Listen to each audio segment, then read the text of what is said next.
to the September 15th, 2022 Planning Commission meeting. We'll call this meeting to order at 1 p.m. Ms. Fennessy, can we do a roll call, please? Thank you. I'll start with Chair Escobedo. Here. Vice Chair Bonderson. Here. Commissioner Bauke. Here. Commissioner Higgins. Here. Commissioner Lodge. Here. Commissioner Wardlow. Here. And Commissioner Wiscombe. Here. Thank you. We have a quorum. Thank you. So we'll move on to preliminary matters. 2A, Ms. DeBus, do we have any requests for continuances, withdrawals, postponements, or addition of X agenda items? Thank you, Chair Escobedo. We have none. And how about any announcements or appeals? Also none. Okay. And that takes us to 2C, review, consideration, and action on the following draft Planning Commission meeting minutes and resolutions. August 11th, 2022 Planning Commission meeting minutes, and then the Planning Commission meeting resolution number 006-22 for 601 Santa Barbara Street. Are there any changes from my fellow commissioners to the meeting minutes or the resolution? And if not, do we have a motion to approve? I'll move the minutes of August 11th, 2022, and the Planning Commission Resolution 006-22.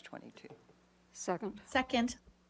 We have a motion from Commissioner Wiscombe, a second from Commissioner Lodge.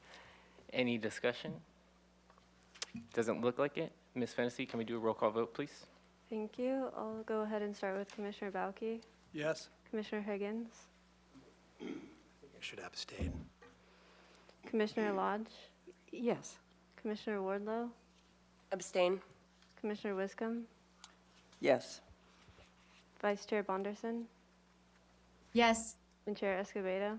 Yes. Thank you. Motion passes. Thank you, Ms. Fennessy. And we will now open up public comment for members of the public for items that are not on today's agenda. I do not have any speaker slips for general public comment, but do we have any speakers online? Ms. Fennessy?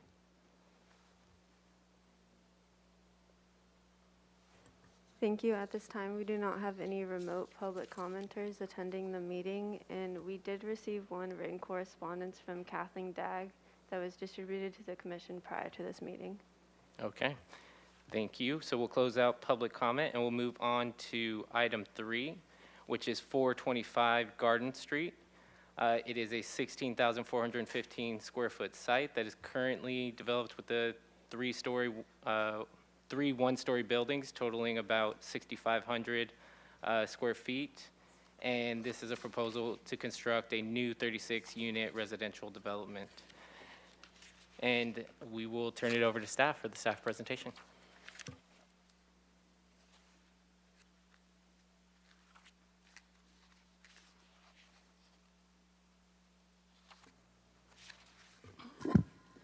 Good afternoon, Chair Escobedo, members of the Commission. My name is Megan Arciniega. I'm the project planner assigned to the project before you today at 425 Garden Street.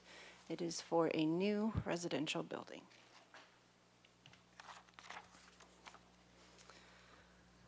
The project is taking advantage of the California State Density Bonus Law. As a refresher, this was a law that was enacted in 1979 and recently amended in 2022 to address California's affordable housing needs. Essentially, what it allows is additional density in exchange for deed-restricted affordable units.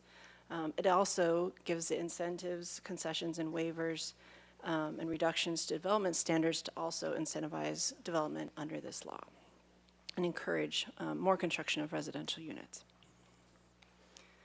The project is also taking advantage of the city's average unit density incentive program. This is our local program. Initially, it's a trial program that was intended to inform the city's permanent standards for multi-unit housing. The ordinance was most recently amended in 2020. There are additional amendments also underway that will eventually formalize and make them permanent standards. The average unit density incentive program, we call the AUD program, essentially allows higher residential densities in specified areas throughout the city, mostly focusing on our urban core and this central business district. The projects that go through this program are still approved by the Design Review Board, so either ABR or our Architectural Board of Review or Historic Landmarks Commission, depending on where they're located in the city. But projects that exceed, or have lot sizes that exceed 1,500 square feet and take advantage of the higher densities require Planning Commission concept review. And this review is intended to provide feedback to the design review bodies when they return for project approval. So essentially, the steps are that a project goes first to the design review boards for conceptual design review input, and then they come to the Planning Commission for your comments and conceptual input, and then they'll go to back to ABR HLC for the design approval, and then a final design approval where details are fleshed out on the project. Today's step is our Planning Commission concept review.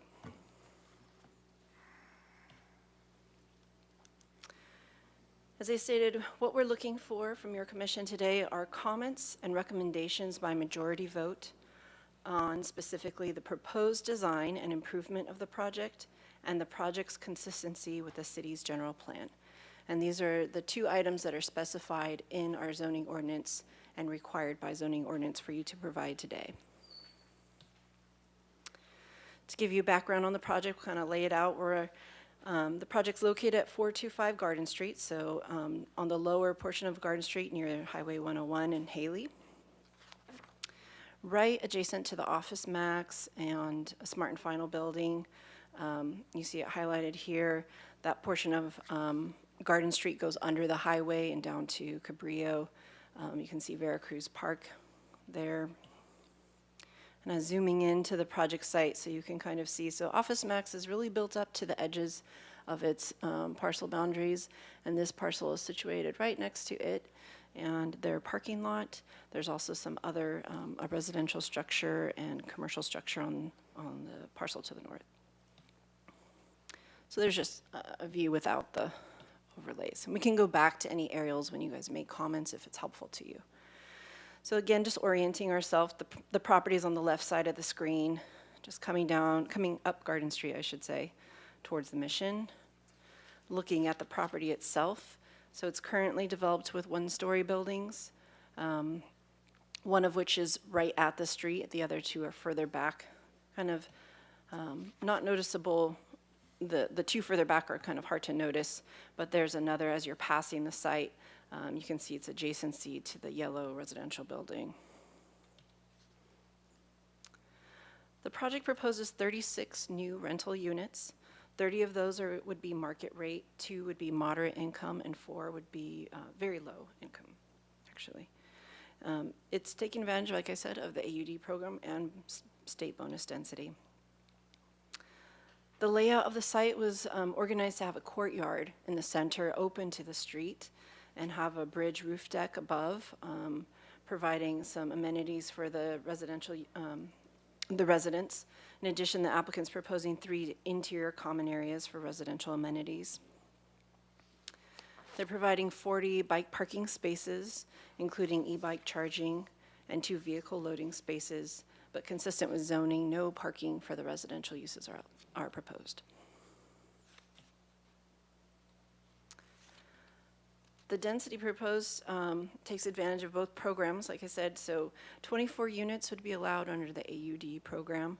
What state density bonus does is it gives them a percentage on top of that, so they get another 12 units using that program if they dedicate the 4 to very low and 2 moderate income, so there's their additional units.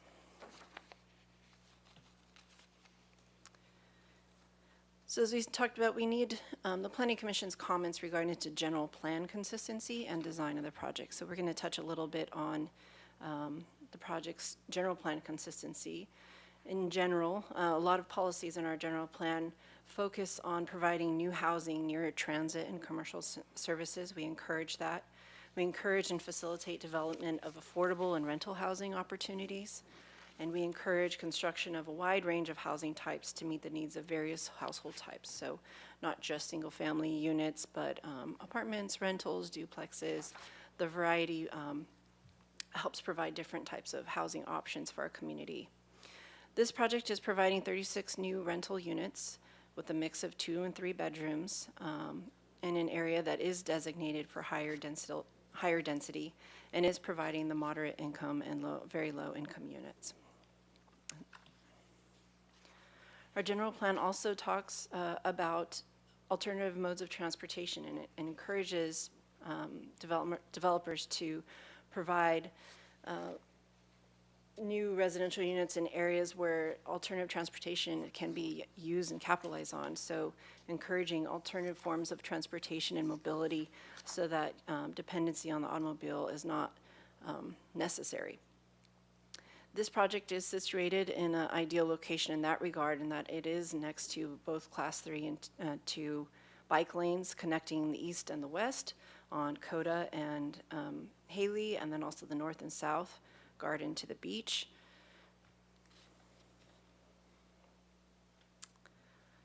And then also in terms of design, so the project went to the Architectural Board of Review twice. It started off as a different design, so the initial, we provided you with both sets of minutes, but the first set of minutes were a different design, so we focused on the more recent comments. They're incorporated here and in your packet as well. So the comments that perhaps you could comment on, or if there are any thoughts, is that ABR kind of made the following suggestions for the applicant to perhaps reorient the courtyard and its opening to the street. Look at the scale of the project relative to the site coverage, perhaps study the street facade and maybe find ways to step the building back. They commented that perhaps restudy some of the balconies to appear lighter and less massive, and asked the applicant to also study their windows to see if they could help them look less repetitive and perhaps more in keeping with Santa Barbara style. And then lastly, suggested perhaps restudying the entrance to the bike room and reduce the apparent massing of the bridge portions, as well as increasing the livability of the west elevation. So the applicant will return after Planning Commission review to design review, and they will have a revised design. So what you're seeing today are the plans identical to what the ABR saw. So they're not yet responsive to these comments, so do understand that. As we stated, we need your comments and recommendation by majority vote on both the design and the consistency with the general plan. Staff recommends you provide your comments by first individually providing commissioner comments and then summarizing at the end the items that the majority of the commission found consistent agreement on, rather. I think that's good enough. The ABR will get the full scope of your minutes that will detail individual comments as well. So if there are any comments that are different than your colleagues, they'll still get those as well. That concludes staff's presentation, but if you have any questions, are available. Thank you. And do we have an applicant presentation today? We do.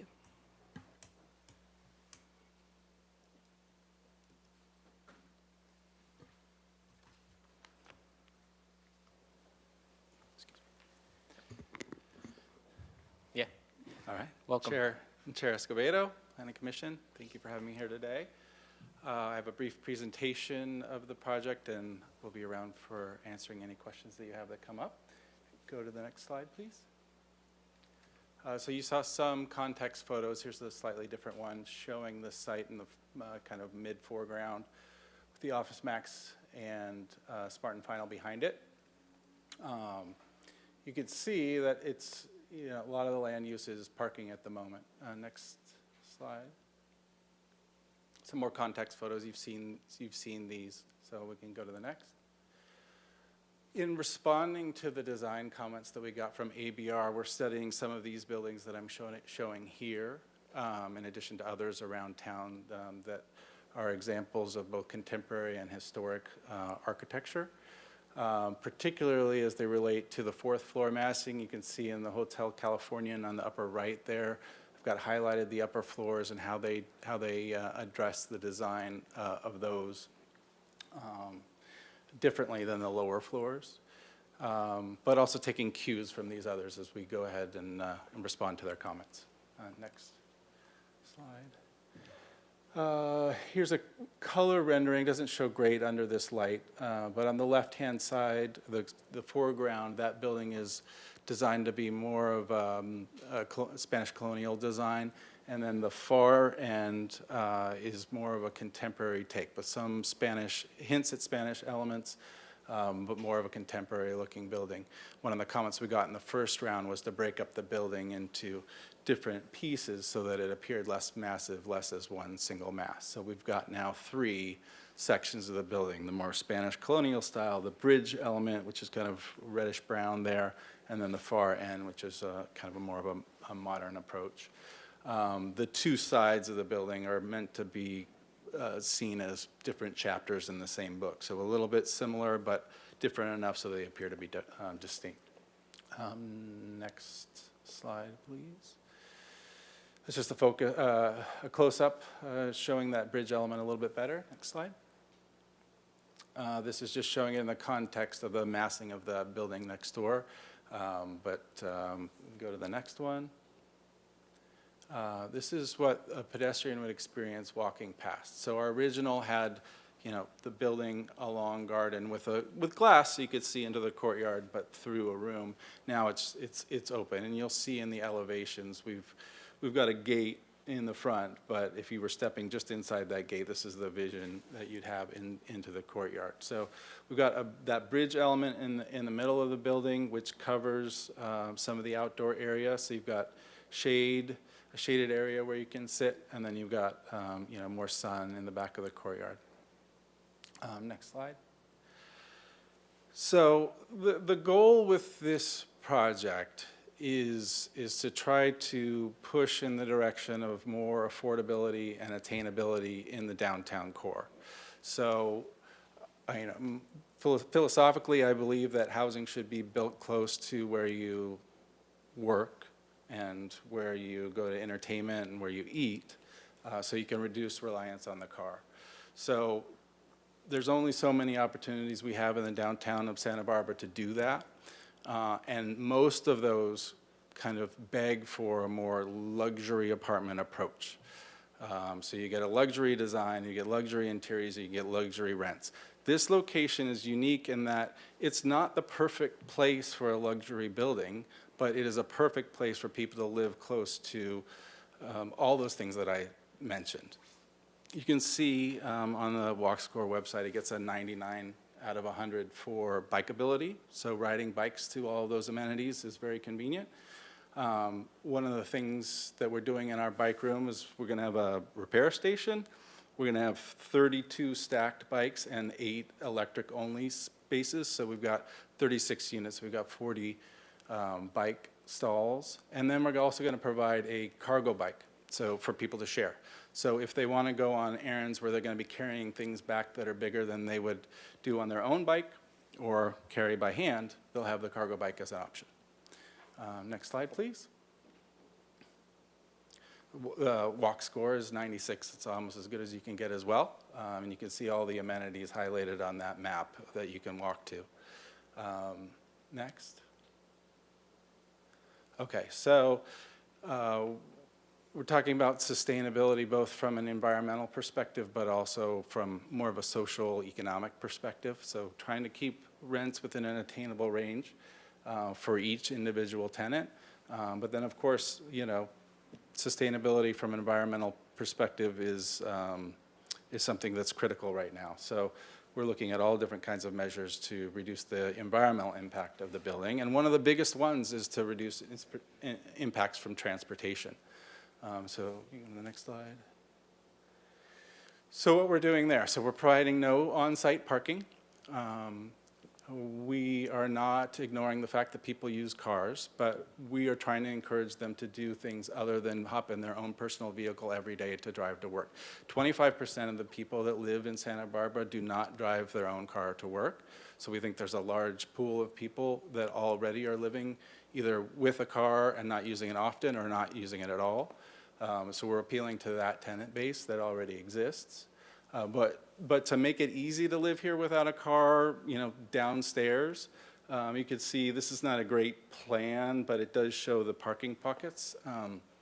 There's 2 places for rideshare vehicles like Lyft and Uber to pull out of traffic to pick people up, or for food delivery, for Grubhub or Uber Eats or whatever to drop off food. So they won't obstruct traffic. This is something unique to our project. There's, anywhere else, they're going to be blocking traffic, or they're going to try to find somewhere to pull out on and, block someone's driveway. So this will get them out of the road. It also serves for Marburg Trash. The one on the right is larger, so it will fit one of their large trash trucks. We've also circled the area on the right. So if we've got, a plumber or an electrician that needs to stay for a while, we've got a rolled curb there. They can pull out of traffic and leave their vehicle there if they need to be on site for a long time. In addition to those measures, I've talked to two private property owners in the neighborhood who have excess parking that would be willing to rent spaces to our tenants. And then the city has also shown willingness to rent spaces in the public lots to tenants. So those are both options. And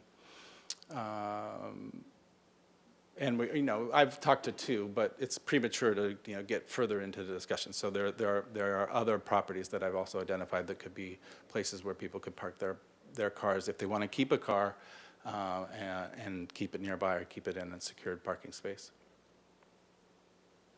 Thank you. So you can see the bike room on the ground floor. One of the comments from design review was to make that more accessible, so we're studying that. We're also talking to B-Cycle. I've spoken with B-Cycle about locating one of their electric bike share stations near us at Haley and Garden would be a great spot. There's several projects planned for there, so it makes sense to have a new station there. There's also happens to be a Budget Avis catty corner to this site, so talking to them about kind of a corporate agreement where our tenants can rent a car for a weekend. So if they want to live without a car, but they want to go on a weekend trip, we're trying to make that easy and less expensive for them to do that. And then finally, transportation is not just an environmental impact, but it's also an economic impact, right? So if we can pass along the savings of not providing the parking on site and let them make their decision about whether they want to give up their car and their insurance and their car payments and their gasoline payments and all of that, we're rewarding them for doing that by also having a place that we're not charging them for the parking.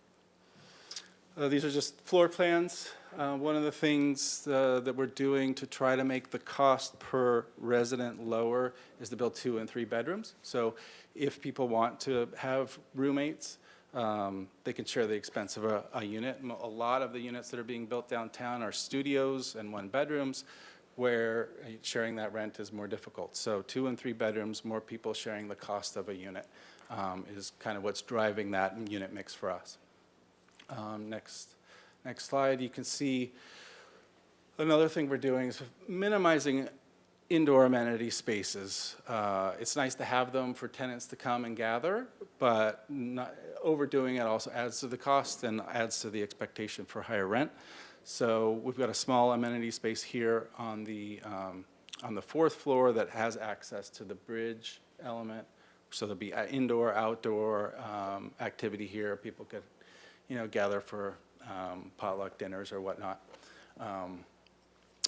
Next slide.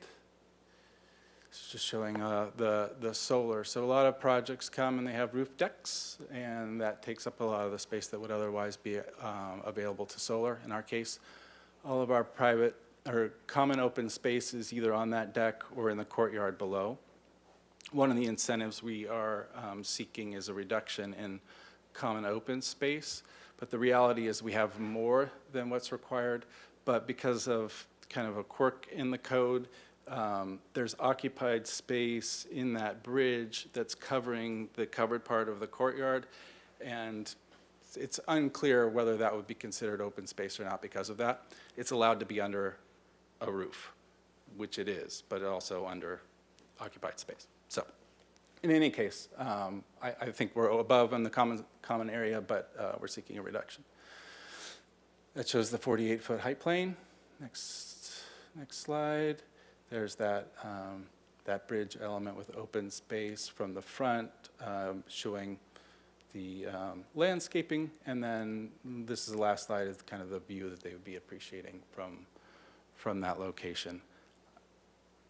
I'm sure I forgot a lot, so hopefully you have questions that I'll be able to answer. I'm sure we'll have questions. And you have 3 minutes and 31 seconds if you want to use it after public comment.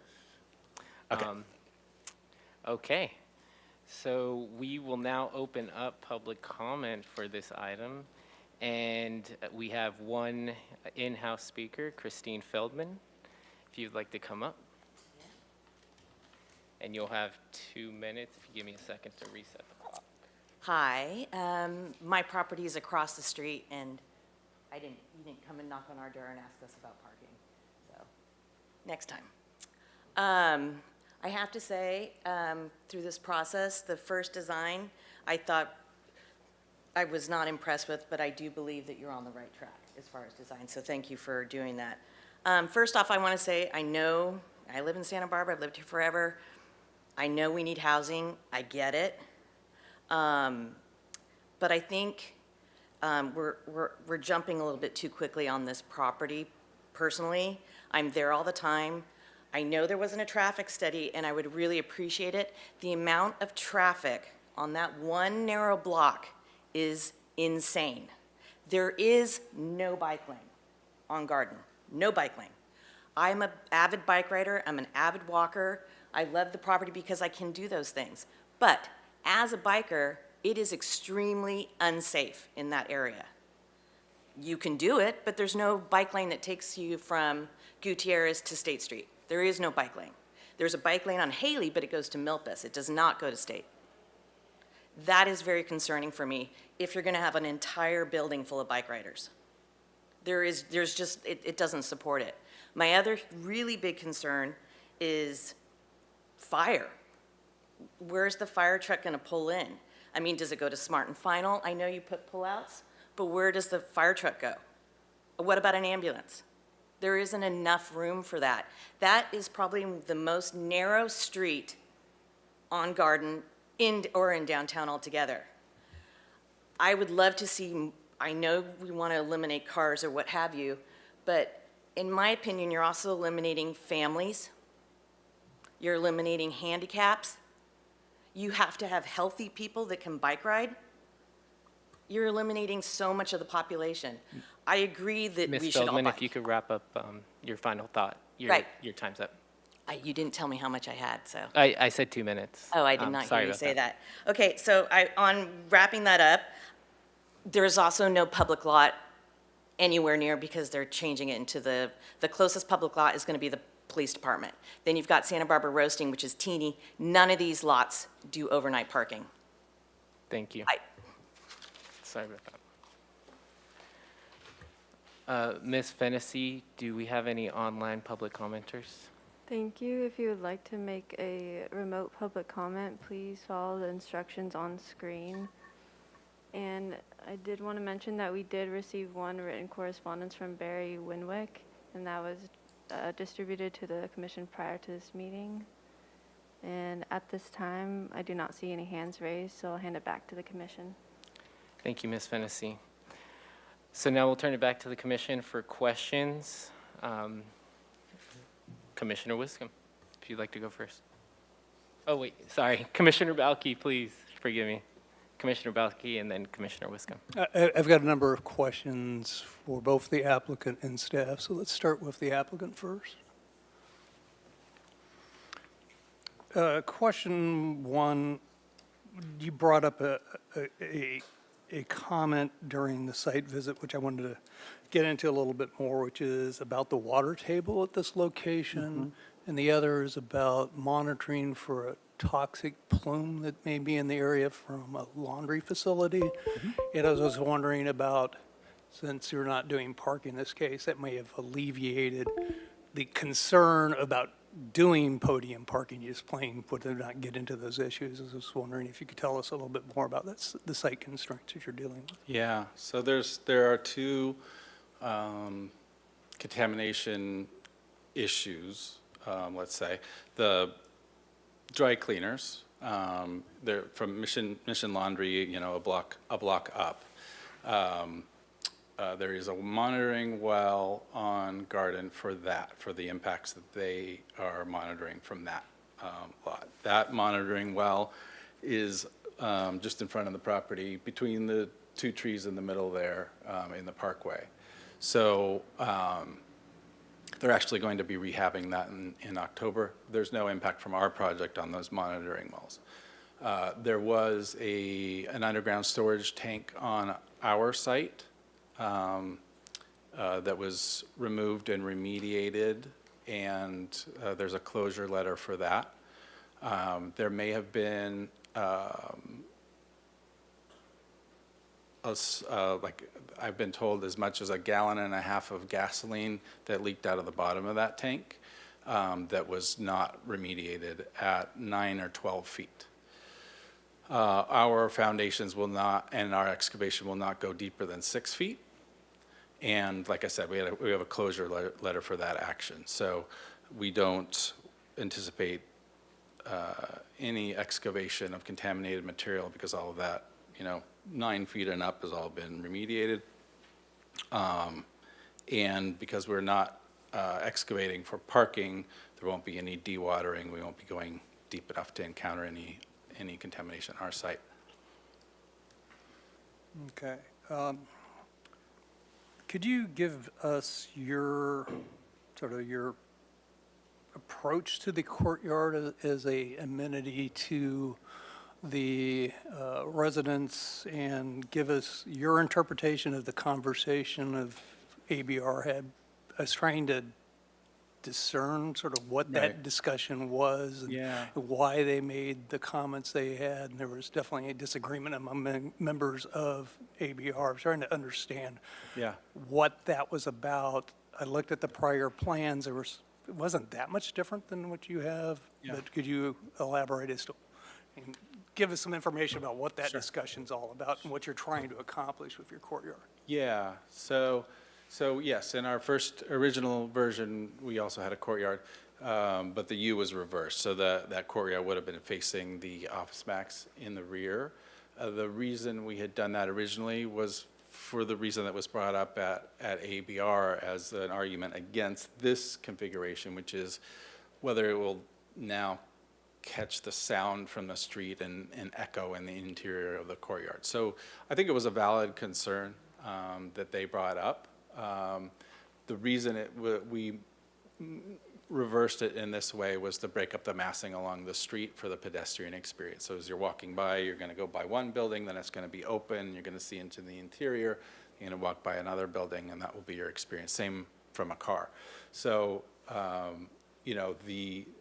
the impact of moving it is pretty significant in terms of the experience from the street. But there is that concern of the sound now getting into there. So my feeling is we'll build it as it's designed with a wrought iron gate, but maybe design it so that if we have to put glass on the inside of the gate as a sound barrier, that we could possibly retrofit it in that way if sound does become an issue. One thing that we have done is we're looking at putting in a fountain in the middle for some white noise to kind of alleviate some of the noise concerns. Would you be amenable to maybe closing in that entrance area to mitigate the sound?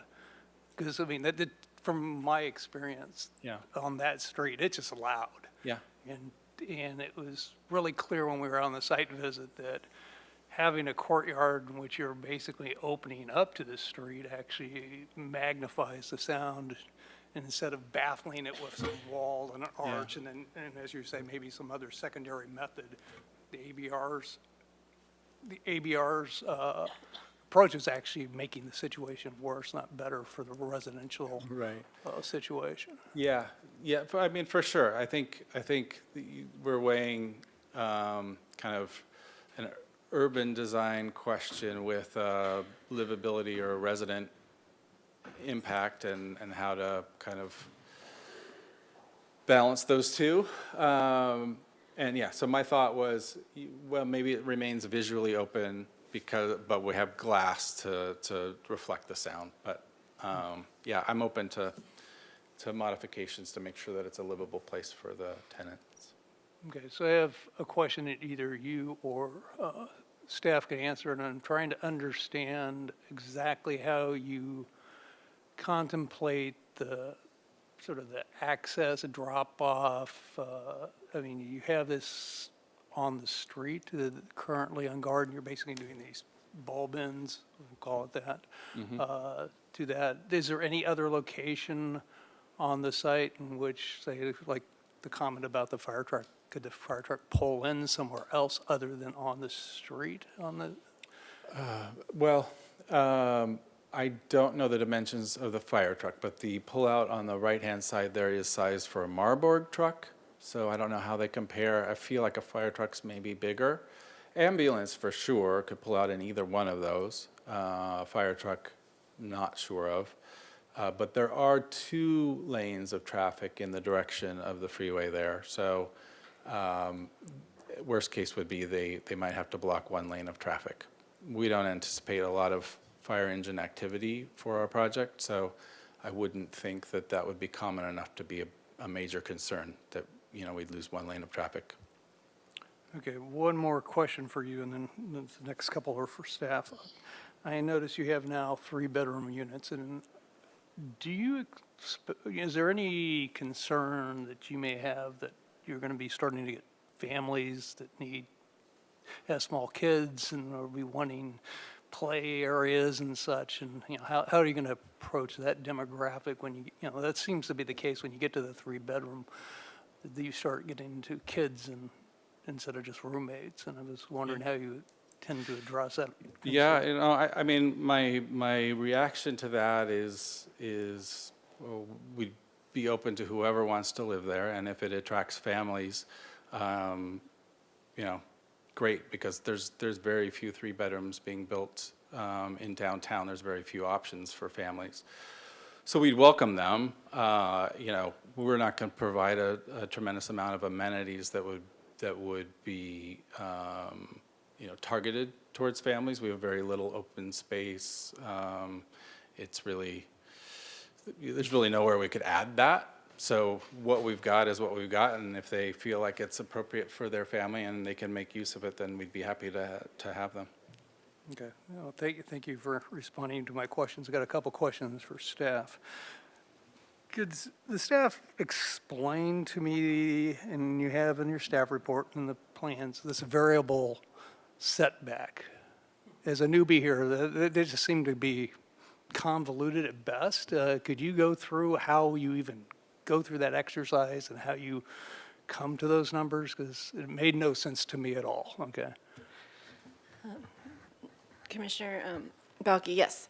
I'll just start with first explaining it just as simply as I can. So essentially, a 5-foot variable setback says that you go 5 feet back from the property line. And you're allowed to encroach into it, but any encroachment is then balanced by a compensating area. So in other words, it allows for undulation of the facade of a building, or to have protrusions such as balconies or and such. But any area that protrudes into the front would then have a compensating area behind it. Does that? Yeah, so what I could understand was like, okay, I would expect the compensating area to be in the frontage, but I noticed some of the areas that were compensated were actually on the side. So how you know? Yes, and so, how does that work?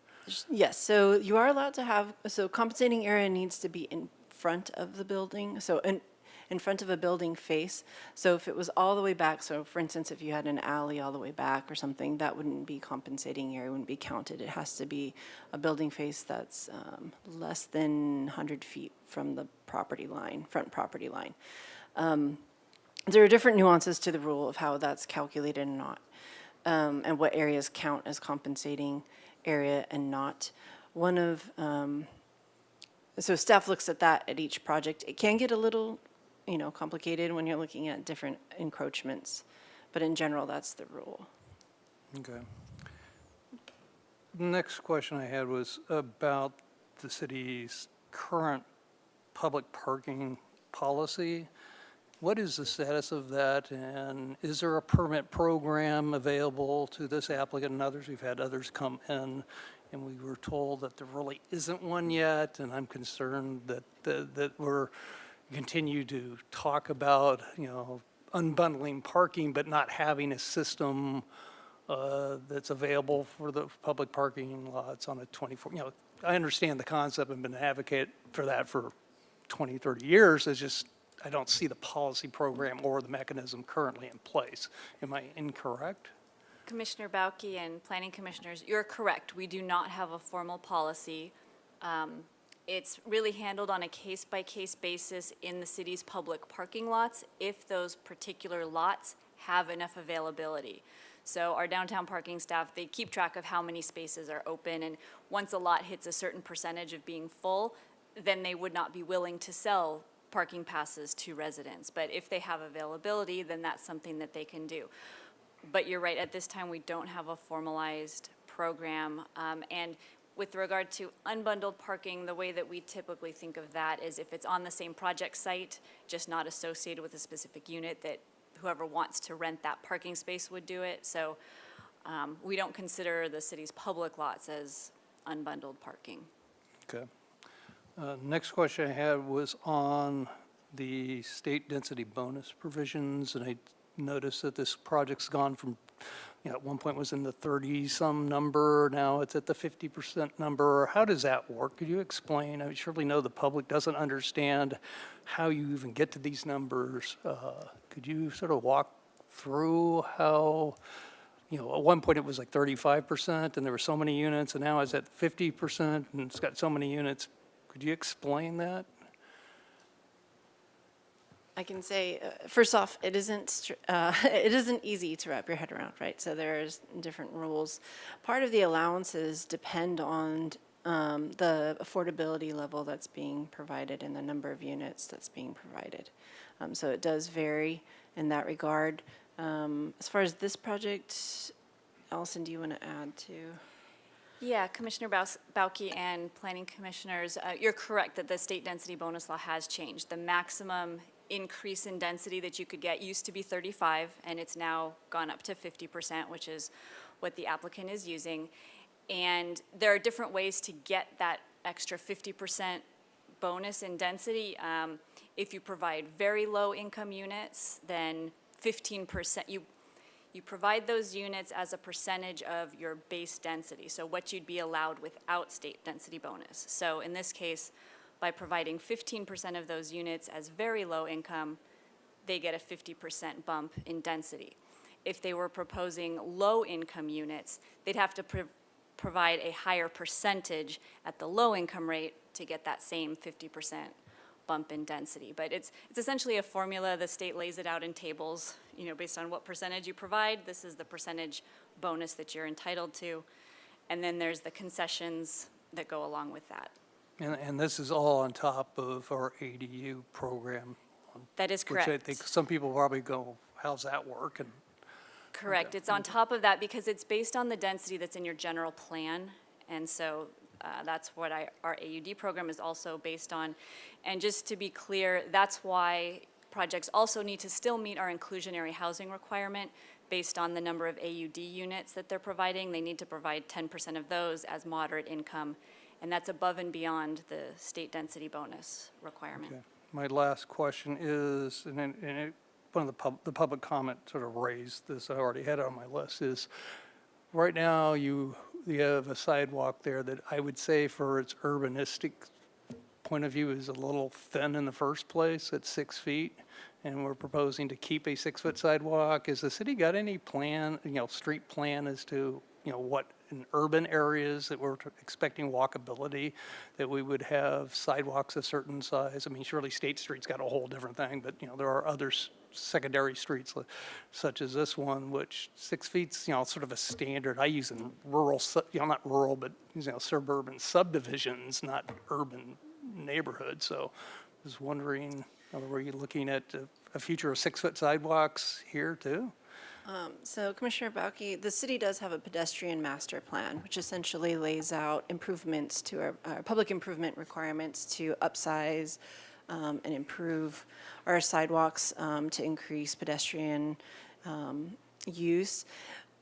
It isn't always applied. Whenever we have the ability to require public improvements, we certainly do. Typically, AUD projects wouldn't be required to make those public improvements. If you have a tentative subdivision map, like a condo project or subdivision, then public improvements are required by ordinance, and those improvements would be made. For rental projects, we don't have the same ordinance requirements or teeth that we would in a project that has a subdivision. That being said, transportation does review these projects and makes sure that they are at least complying with the minimum requirements they have for the area. Transportation reviewed the project, and I believe they were fine with the sidewalk. There was some coordination regarding the pockets and all that, but they didn't have any requirements for additional pedestrian improvements, I think likely because it's not a subdivision.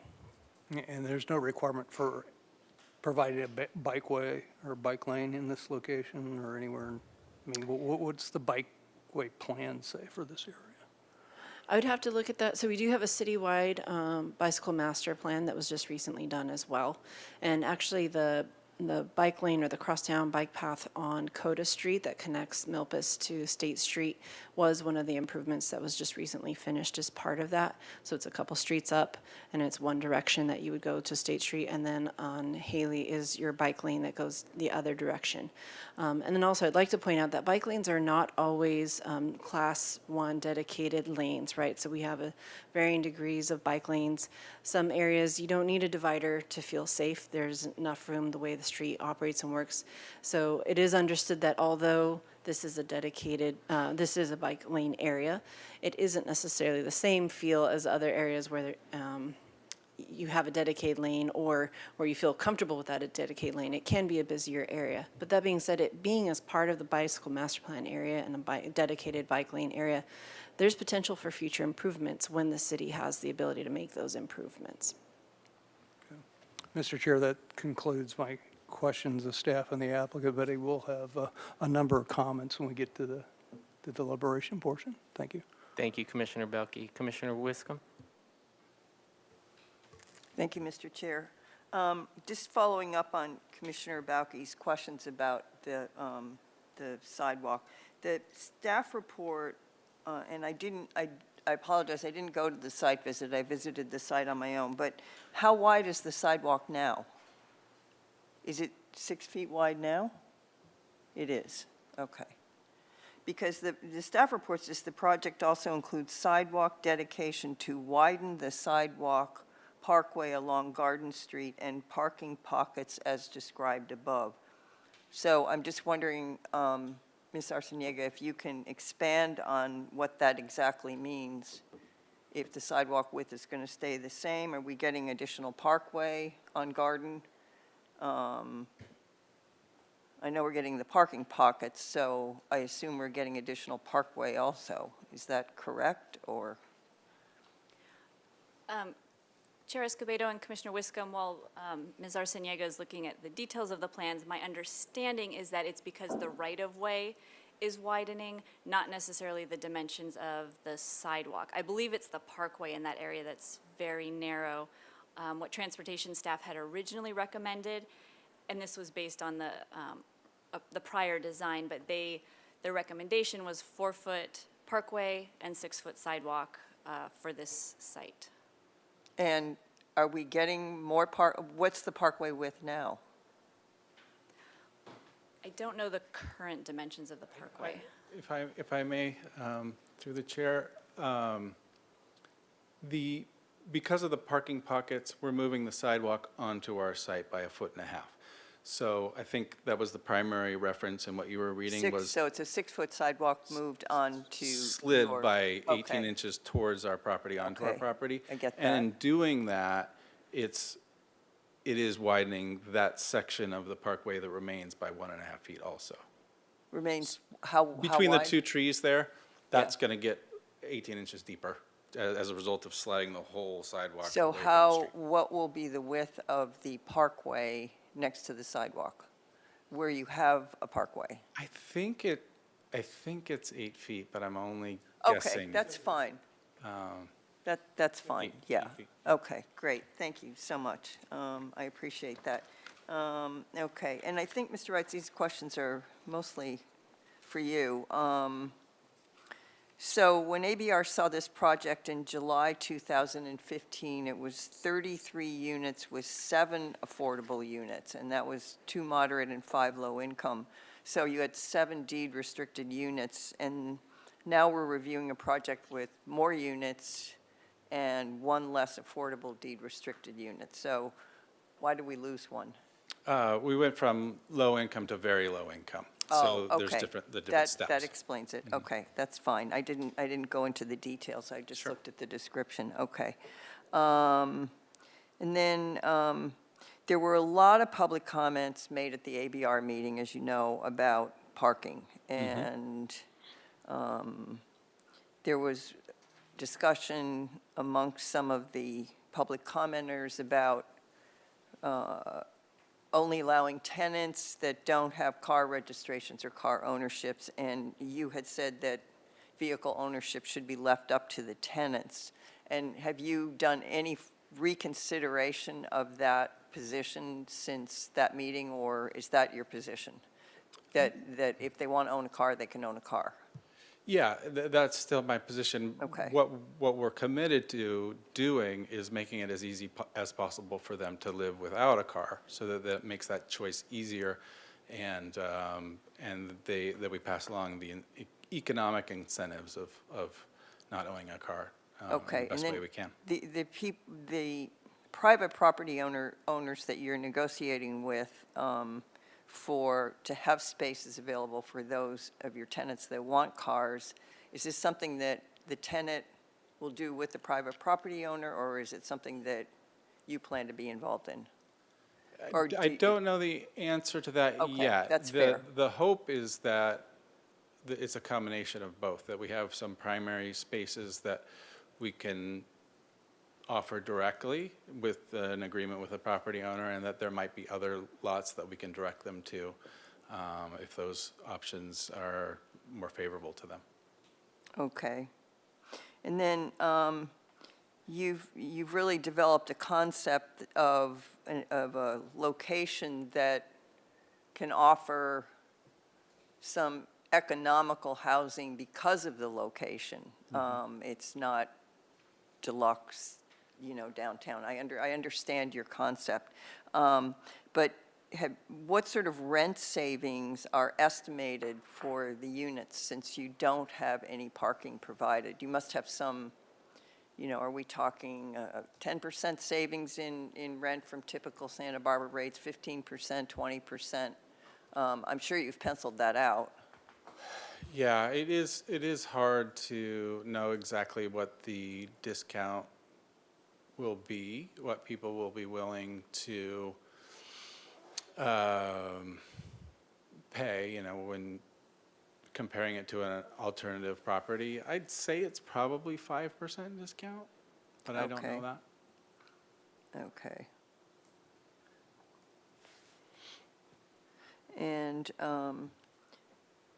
okay, and then, did I hear you say there are only 8 electric bike stations of the 40 bike units? Because I thought almost all of them were. Right, yeah, no, they're all electric capable. We just dedicated 8 spaces without the stackers for, 8 bikes that might be heavier than others, that wouldn't, be harder to negotiate into those stackers. So it's not there's no science to how many that should be, but we just thought some of them should just be ground-based and kind of a little bit easier to dock. So if all your tenants have electric bikes, will they all be able to charge?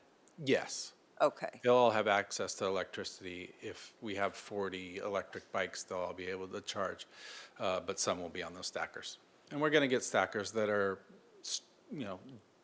sturdy and Right, that can that have take the the weight. leverage to be able Yeah. to do that. But yeah, we're just trying to make it as easy as possible for some of the heavier bikes. okay. And I didn't have this question in mind until we're talking about bikes, but you've got a lot of 3-bedroom units and 2 and 3, and I appreciate your concept on those. Do you think 40 bike stations is realistic for, you've got you've got 85 bedrooms. So do you feel 40 bikes, I know you meet code, but Right. do you feel that's realistic, given the premises that you've developed for this project? Yeah, I honestly don't know. I don't know what the stats are for bike ownership among people that live downtown in these kinds of 2 and 3 bedroom apartments. I would say that we probably have accommodation, because we have pretty ample setbacks. We probably have accommodations that could be made for additional bikes if that bike room fills up. So there could be, different ways of storing bikes that accommodate additional bikes on the site. Okay, so there may be room to accommodate additional bikes. Yeah, I mean, I would say that there's a lot of apartments right now that have no bike parking, and people probably have to bring their bikes into their units. We'd prefer that they didn't, so it would be our choice if we were running out of bike space to provide additional places for them to store their bikes on site without bringing them into their units. Yeah, that would probably be in some of the older developments that. That's what I didn't- mean, yeah. Didn't Yeah. have that requirement, yeah, okay. And then I just wanted to go back, you and Commissioner Bauke talked about the courtyard. So, one of my concerns is the Garden Street pedestrian experience. So, first of all, when one walks by that courtyard from Garden Street, on Garden Street, what will they see? They'll be able to see back into that courtyard. I showed one rendered image of people sitting on an outdoor couch under the shade of the bridge, and then in the back there was a pergola and a fountain and another sitting area. You can see in the elevation here the wrought iron gate that we have to secure the courtyard, but you can see through it. And then in the rendering, it was easier to see kind of what you would actually see. And did ABR have any comments on your gate? No. Okay, so you haven't gotten that There you far go. yet? Oh, yeah, if you could go back to, One more. There you go. okay, so they'll be looking through a gate, they can see the fountain. Yeah. You'll have some vegetation in the courtyard? Yeah, I don't think that this is perfectly aligned with the landscape plan at the moment, but it's meant to estimate it. I don't know what the word is. Do you have a landscape plan? Yeah, I didn't see it flipped through. It was at ABR. It was in the package that ABR reviewed. It's a planting plan.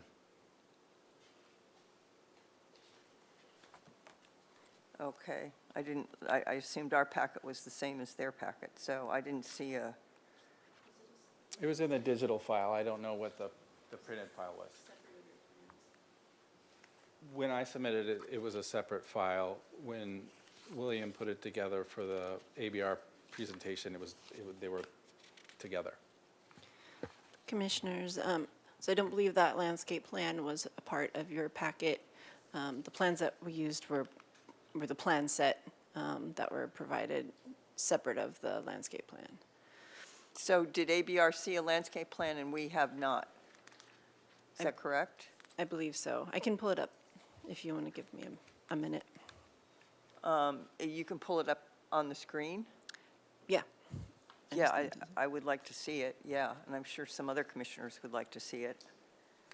I just assumed we were seeing the same packet that was seen at ABR because we're supposed to comment on where the project is today. Correct. Yeah, my apologies, that was my mistake.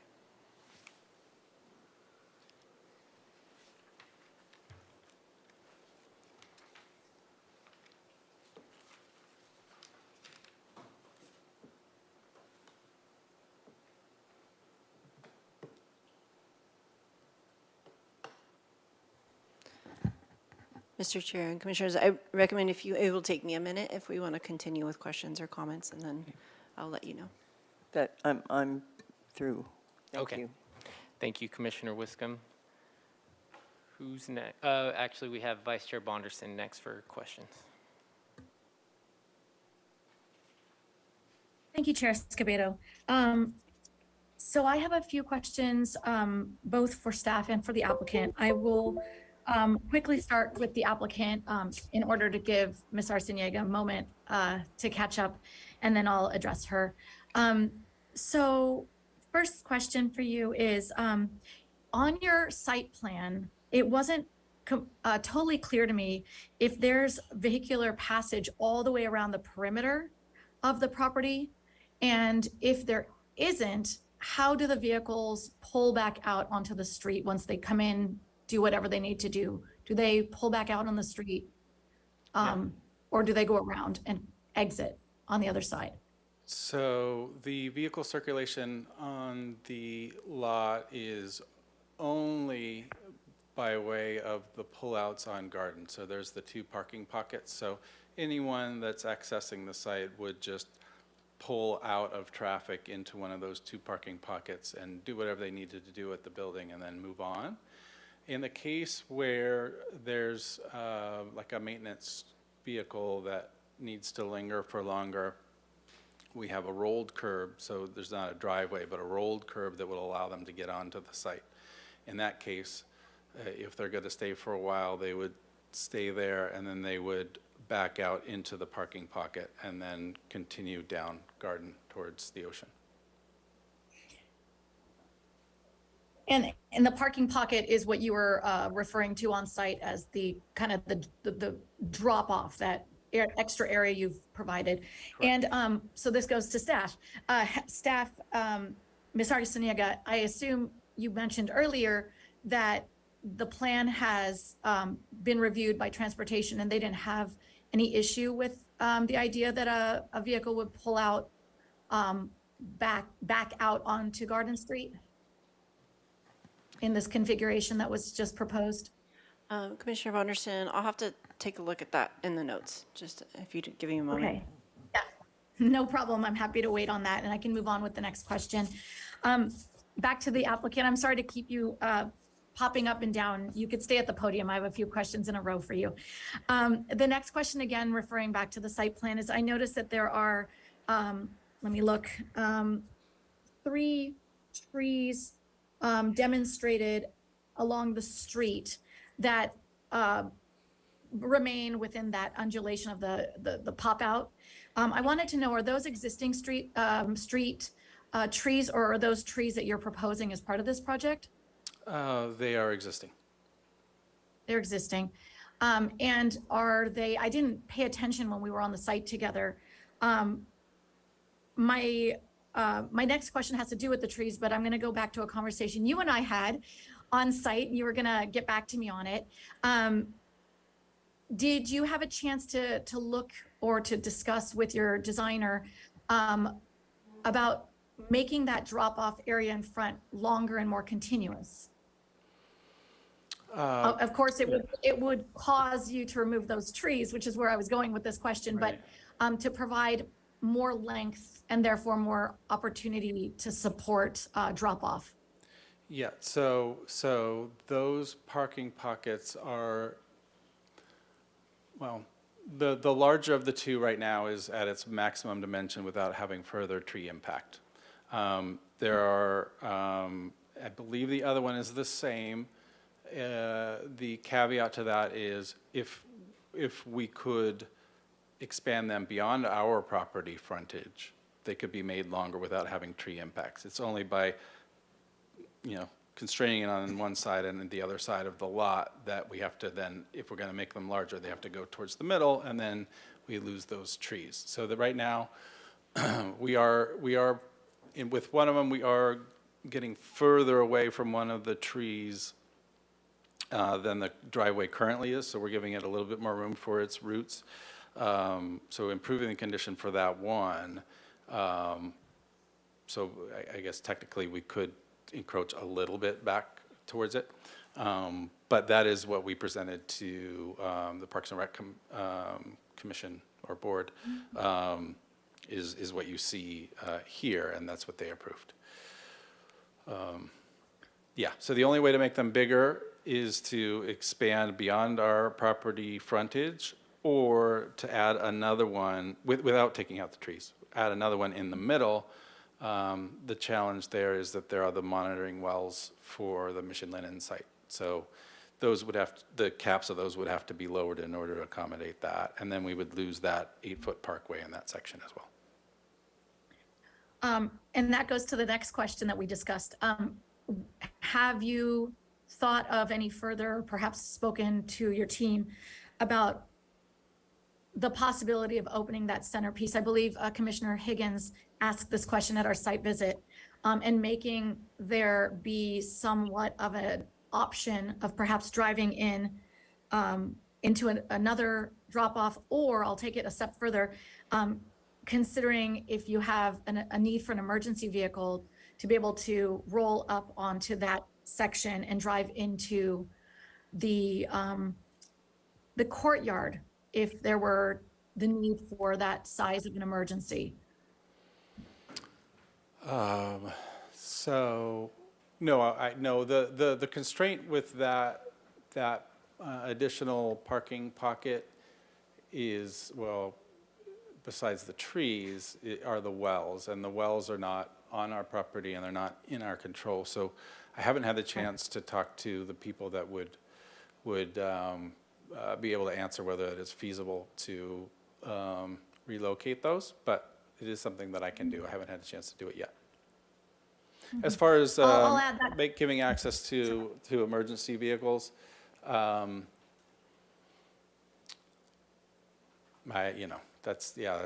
beyond my ability to answer. I think it would be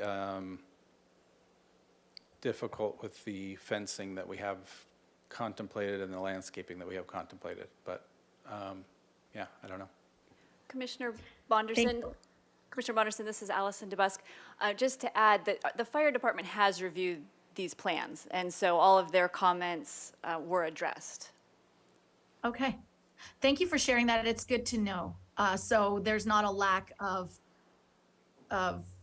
convenience for emergency based on their review, I assume. Thank you, Ms. DeBusk. My next question again to the applicant is, would you please talk with us about the front facade design? We spoke about this on site, and I'd like to know if you had any opportunity to develop a section for us to look at so that we can understand how the front facade cantilevers up and over each higher level cantilevers over the planters. And I believe if we, if I remember correctly, the cantilevered area is habitable space. Could you speak to us more about that? Yeah, so there's along the frontage, what we did on the ground floors, we stepped the ground floor back further than the upper floors to allow for more landscaping along the facade. So you can see in the landscape plan here on the left-hand side of the plan, we've got 3 planters, and on the right side, it's a continuous planter in front of the bike and trash rooms. So there is, some architectural elements that are habitable space that are above those areas. I think the easiest place to see it is on the setback calculation plan, I think, because it's colored. But I don't think we have a section through that, or we can see it on the rendering. Yeah, this illustrates it, what we're talking about. So we've got the flat frontage along the ground level, and then above that, it's projecting forward on the left-hand side, just a solid face projecting forward about 12 inches. And then on the right-hand side, there's that one architectural element that goes all the way up the facade above, which is best seen in the rendering. And yeah, from the other, so back towards the, yeah, there you go. Oh, yeah. So there you go. You can see that it's dropped, the element has the peaked roof there. That is proud of the ground floor on that side. And then the other side, it's recessed between columns where the planters are on the, you know, deep or into the picture there. Thank you.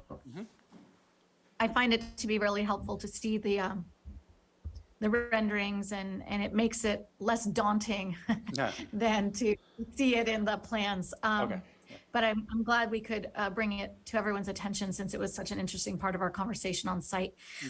My next question, again, was something we spoke about on site, and I wanted to know if you had any chance to discuss it or come back with any update. With regard to your balconies, your private balconies, I understand that, and please correct me if I'm wrong, I'm referring to Mr. Winnick's letter, that the project is requesting zoning modification to reduce open yard space. And I'm wondering if there might be some relief to what you're requesting modification for, if you could expand balcony space. And we talked about, you know, why did you choose that particular size and why not expand it further?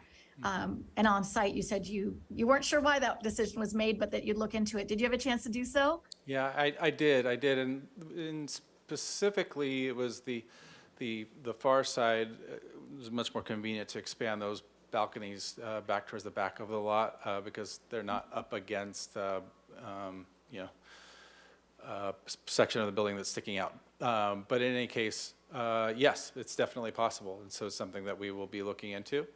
And then just to be clear on the open space question, it is something that we've requested relief from, but it's because some of our open space is covered, and we're actually allowed to have 20% of our open space covered if it meets certain criteria, one of which is it's allowed to be under a roof.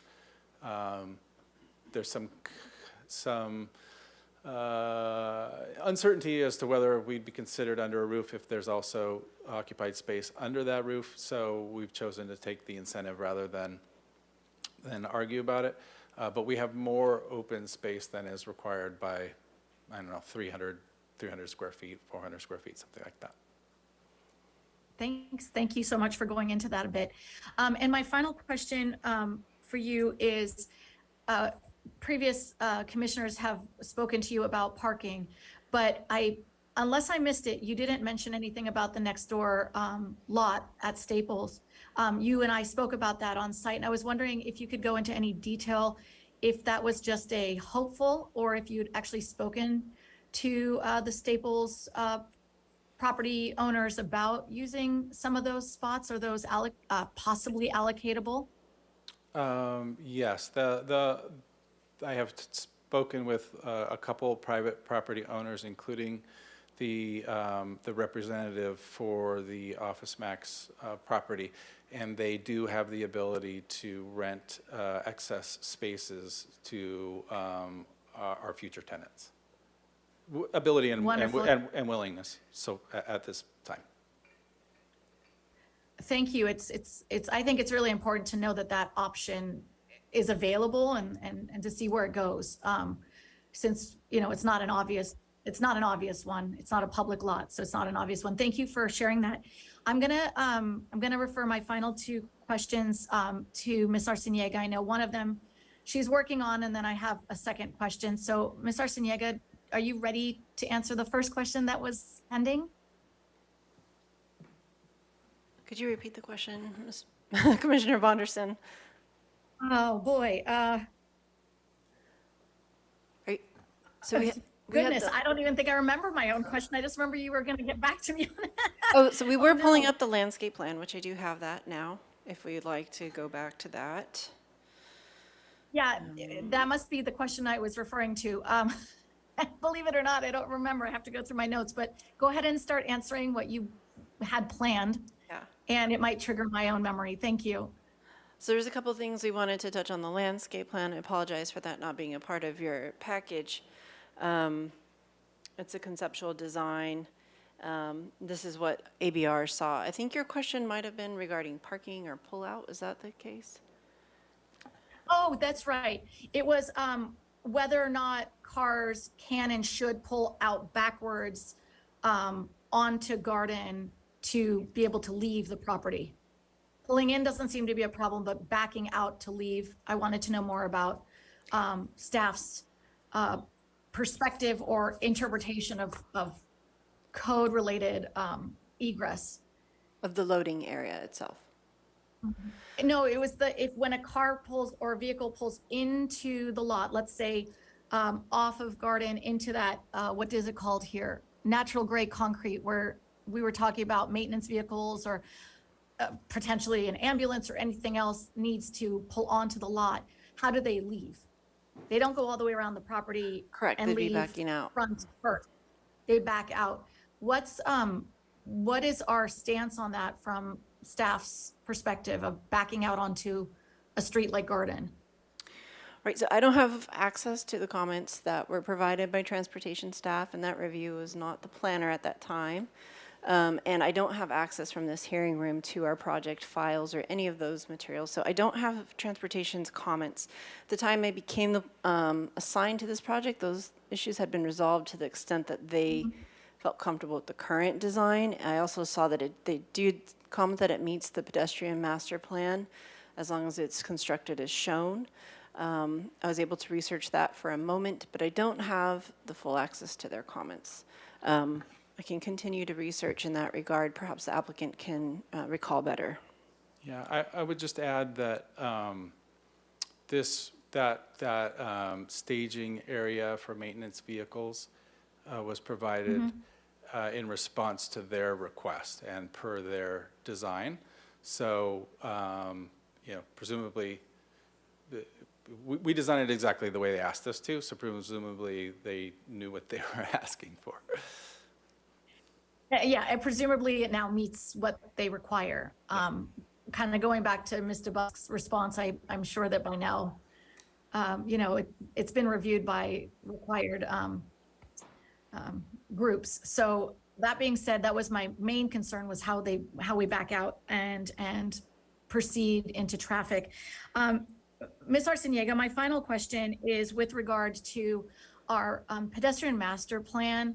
And sort of looking forward into the future, I'm assuming that no change is necessarily proposed long-term, and therefore what is taking place here meets whatever the anticipated future of our master plan is expecting us to do. So we don't come back 5, 6, 10 years from now and the rest of the block is being modified and this can't change. Is that true? Like this meets everything that is in our current master plan? That is correct, yes. That's what transportation reviewed.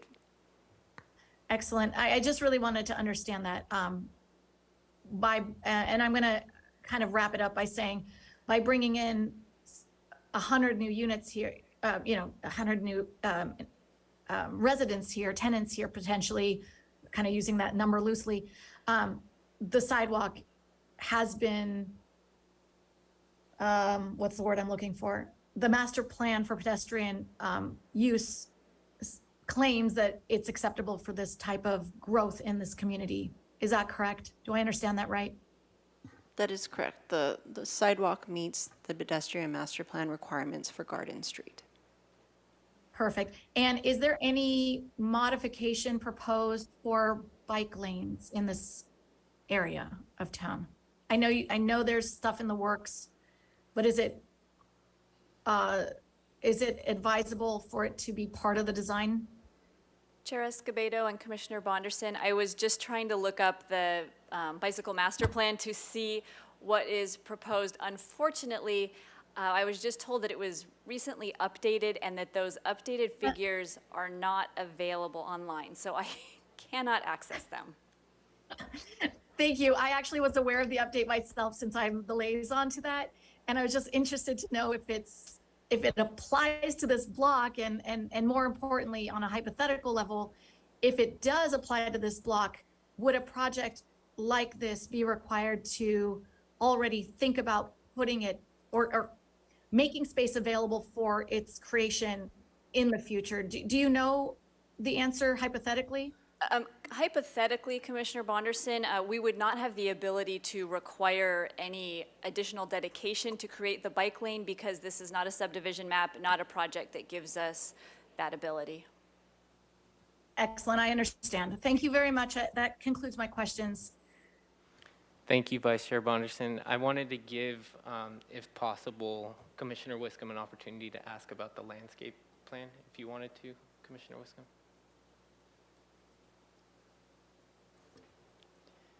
Thank you, Mr. Chair. I appreciate that. Quite frankly, I can't see it. I don't know what's in it. If someone wants to give a presentation on it, that would be great. A lot of my comments relate to the fact that it was absent. So if we have one, I see, you know, a lot of plants. I don't know what they are. I don't know if there's trees. We don't have a landscape architect. Was this prepared by a landscape architect? It was, yeah.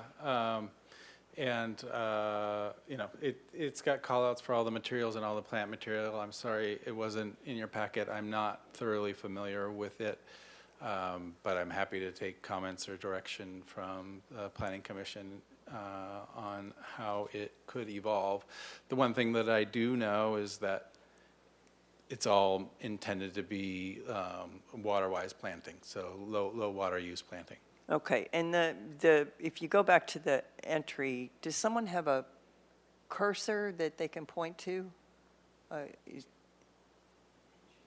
No, I don't want you to go, no, I want you to stay on the landscape plan, sorry. I wanted to go back to the courtyard entry. Yeah, and what is that oval thing? That's back of the gate. Is that a planting area? Yeah, that's a planter. And what does it have in it? Can someone tell me what's in there? Are there trees, or is it shrubs, or? I think the elevations probably illustrate it pretty well. I can't recall which image has it shown best, but they're medium height plants. They don't go to they're indoors, they're undercover, so they're going to be kind of an indoor plant variety, and they're meant to be medium sized so you can see over them, but that there's, you know, a presence of the plants that's evident from the street. Commissioner Wiscom, per the plant palette, it appears the only trees proposed is a dwarf Lisbon lemon, 15-gallon, and then the remainder of the plant palette are shrubs. Okay, thank you. Thank you, Mr. Chair. Thank you, Commissioner Wiscom. Commissioner Wardlow? Thank you, Chair. My question is for staff, and I'll keep it very brief. I was just wondering, I know that this is maybe potentially one of the first projects, or not the first, but maybe we haven't had them come to fruition all the way where we don't have any parking required. And I just wanted to see, you know, do we have any sense of, if there are projects that we've already done this with, how is it going? Are we getting a lot of pushback from the community? Is it not matriculating in the way that we were hoping, where if we are saying, you know, all residents are going to be utilizing and encouraged to use bikes, is that actually happening, or are people still having cars and then kind of blocking up the surrounding neighborhoods? Chair Escobedo and Commissioner Wardlow, I don't believe we've had any projects actually be occupied that have the zero parking. So a couple that maybe have building permits, but nothing that we can take any lessons from. Thank you. So understanding that, do we have a plan, or is there any asks of the applicant to have a plan in place to address this if it turns out that, assuming there's no requirement that people don't have cars, if it turns out that folks do bring all of their cars and don't choose to utilize all of the bike racks, is there a recourse plan to address this, especially for, you know, neighboring residents that may have concerns? Commissioner Wardlow, no, there is not, because it's the zoning Yeah. requirement. If we still had parking requirements and they were asking for a modification, then we may be able to talk about conditions, but since it's the zoning requirement, we don't have that. One thing that we do is have annual reporting on our AUD projects. so we can get some feedback from ownership in terms of who's renting and some statistics, but that's just a survey, it's just feedback, nothing where we would make any changes to their particular project because it's already entitled. Makes sense. And I assume there's no way in which, as we move forward, which I'm totally supportive of the idea of, in compliance with our own zoning of not requiring parking, but is there any ability if this, say a couple of years from now that we start to have testimonies that this is an issue and that people aren't using the parking or aren't using the bike in the way that we're hoping? So is there a plan for us, or is there a recourse for us to address this, or not at all? Commissioner Wardlow, we do a kind of an adaptive management of our zoning ordinance, so those are things that we would be looking at. In terms of adding back parking, that I'm not sure about, just in terms of housing laws and whether that starts creating a more difficult environment in which to construct housing. So I don't fully know the answer. I apologize, not to require more parking, but to say, if you're going to be a resident of this building, and this is a building that has no parking, that we anticipate or expect for you to be, a resident here, that you do not bring, an additional car, so that each of these 36 units don't end up with, 1 or 2 cars dispersed throughout this neighborhood that already has very limited parking. Thank you for the clarification, Commissioner Wardlow. What makes it difficult is that property owners don't have the ability to search DMV records. So someone could say they don't have a car, but it can't be verified. The Housing Authority does have that ability, and so we did work with them. They had a little bit more flexibility in that regard, but otherwise, property owners just don't have that ability. They could certainly ask, and people could answer, but whether or not they're truthful is to be determined. Okay. Thank you. I look forward to seeing, once we have some of these up and running, to really getting an understanding from staff and from the community of, are people using bikes, or are they just bringing their cars anyways? Thank you. That's the end of my questions. Thank you, Commissioner Wardlow. Commissioner Belkey, I see your light on. Yeah, Chair, a question for staff. Could you give us an update as the current status of the ADU work program? The council did extend its time period in life for some period. I wasn't sure what date that is. And is this body ever going to see or have a discussion about what we think of it and how it's working? Commissioner Bauke, I believe that the program, I believe it was extended to February 2023, but I may be mistaken because I think some changes might have happened actually at council. We are hoping to bring, permanent multifamily housing standards to you that would replace the AUD. Unfortunately, there have been some staff changes and it just hasn't happened as quickly as we had hoped. But my understanding is that staff are picking that back up as a priority. I don't have a timeline, but we do hope to get it by February to you. Thank you. Thank you. Commissioner Lodge. Thank you, Mr. Chair. I'm operating at a disadvantage. My packet disappeared before I got it, and then I lost internet connection. So, but for the applicant, there have been a lot of questions about just where the pull-out areas, and that image up there works fine for my questions. Where is the existing curb on that? Well, if you look at the extent of the parkway in the middle there, that's where the curb is. So you can see that darker area on this landscape plan. Where that ends is where the current curb is today. Okay, and then how far back, I understand the 2nd through 4th floors extend out over the 1st floor. How far back, or is that up to the back of the sidewalk line? So the best way to illustrate that is to, on the left side, is to look at the planters. And so the depth of the planters is the extent of the recess on the ground floor. And I believe there's a dashed line on the right-hand side. At least we have, somewhere we have a plan that shows a projection of the roof line on the right-hand side, but it might be on that plan there. Can you read it? I can't really read it.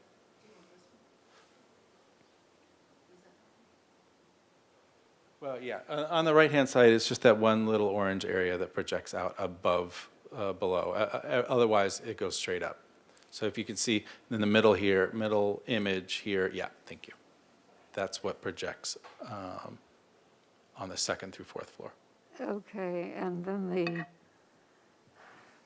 the sidewalk is the strip with the vertical lines Yes. in it, and so it is back from that line. Okay, that gives me some idea. So it's on both sides, facades of the what's making it look like, attempting to make it look like two separate buildings. Yep. Okay, and then I think there's a blue area on the right upper corner. What is that? The orange and blue are the demonstration of the projection into and the recesses back from the 5-foot setback. So the orange is where it's closer than 5 feet to the sidewalk in this case, and then the blue is where it's further back. So Okay, you add those up and we end up with more setback than if it were just straight across 5 feet in the same locations. okay, and then you said something about it being a rolled curb so that a vehicle could pull it onto the lot, but I wasn't clear, that's going all the way onto the lot in that upper right corner? Yep. So there is a place for a largish vehicle to pull off, all the way off Yeah, the sidewalk Yeah. and onto the property. yep. Okay, thank you. Those are my questions. Mr. Chair, Commissioner Lodge, if I'd like to add, just for the record, the application is still incomplete. So we proceed to Planning Commission for concept review for your comments on the general plan consistency and design, but the application is still incomplete and the zoning items have not been detailed out at this point. So things like height and zoning and setbacks and the variable. The applicant has the 3 concessions to work with and is applying them to the story poles and open yard, and we're looking at variable setbacks and how that works. As currently shown, that's not how we staff would apply variable setbacks. But like I said, we're in the process of working out the completeness determination with the applicant. Okay. Thank so you. it's a work in progress. Okay, thank you. Those are my questions, Mr. Chair. Thank you, Commissioner Lodge. Commissioner Higgins? Thank you, Mr. Chair. Commissioner Wiscombe may find this funny coming from me, but what's your construction staging plan, at least in concept? And what's your build time? The construction staging, there are a couple lots nearby that we will be approaching for which, no, I'm not saying the sentence right. We would like to rent nearby lots. There are a couple lots that are convenient and vacant enough that they would make sense for our staging. But it's premature to have any agreements with those property owners at this time. But I have raised it with a broker and with a representative for one of the property owners. We are saying that this is a 16-month construction project. I think it's probably 14. Okay, and what's your plan for stormwater? Noting you're not- stormwater? Yeah, what tier are you going to trigger? Yeah, it's a Tier 3 project, and the vast majority of the water is being infiltrated under the courtyard. So there's those domes, those dome chambers that take in the water and allow it to seep into the ground slowly. So yeah, that whole courtyard area, and we have a preliminary stormwater plan that was submitted and reviewed by Public Works. And creeks? Creeks. Not yet? Or- Creeks? Yeah, okay. So no conflict with the water table on that, you don't think? Correct. We did a percolation test. The geotechnical engineer did a percolation test and showed that we have good percolation and the water will be able to Okay. infiltrate. And last question for staff, does Caltrans have any jurisdiction here, given the proximity to the interchange or any traffic concerns at the intersection? Commissioner Higgins, no, Caltrans does not have jurisdiction, and in terms of impacts at the intersection, it's not something that was looked at because there are no parking spaces, therefore the trips are not being generated at the site the way you would typically look at. In terms of CEQA, though, they're looking at, no longer using level of service, and so in terms of CEQA, there would be no traffic impact. Got it. Okay, those are my questions, thanks. Thank you, Commissioner Higgins. So I only have a couple of questions, and the first will be for you, Mr. Wrights. With the bike parking spaces, are they designated, or is it first come, first serve? I hadn't thought that far ahead. I'd be open to feedback on that. Okay, and then I apologize because I know you did go into a great amount of detail about this with Vice Chair Bonderson, but can you give me a little bit of information? You don't have to go into as much detail, but I believe she was asking, could you lengthen those turnouts basically to either connect so that they're longer turnouts that would accommodate something like either multiple drop-offs or emergency vehicles? And what are some of the challenges to doing that? And then I'll have a follow-up question for staff. Yeah, so each of those turnouts, can you zoom in a little bit so I can see the dimensions?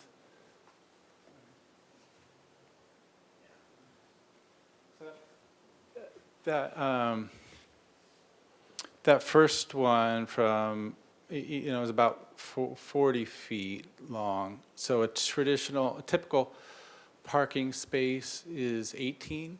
Okay. So if the first vehicle pulled in and pulled all the way to the front of the drop-off area, you could accommodate 2 vehicles in the first one, and then the second one's longer, but let's just say it's 2 there as well.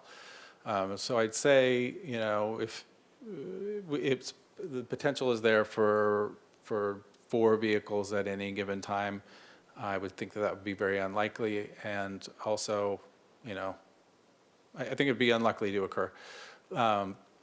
But possibly 4, maybe 3 if someone doesn't park well. As far as making it bigger, the only way to make it bigger without losing trees is to push off of our property to either side. And that would require, from what I've been told, some cooperation from the adjacent property owners. So we haven't pursued that.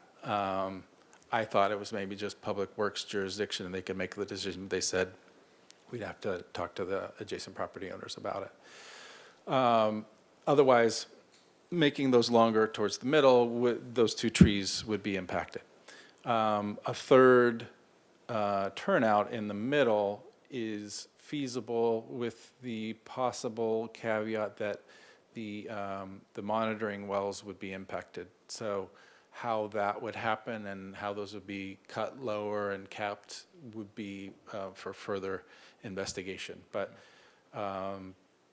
that is the only thing that would make that somewhat infeasible. And then, what you're losing is the landscaped parkway. Yeah, okay. Thank you for that. I appreciate that answer. And then for staff,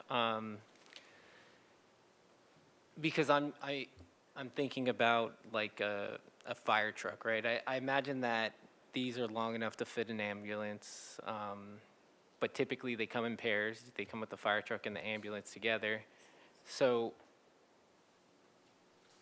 what would the process be to, and I don't know if there would be support for this, but even lose 1 tree to expand the solid waste loading to fit the length of a fire truck and then the other turnout could be used for an ambulance if needed. What is that process?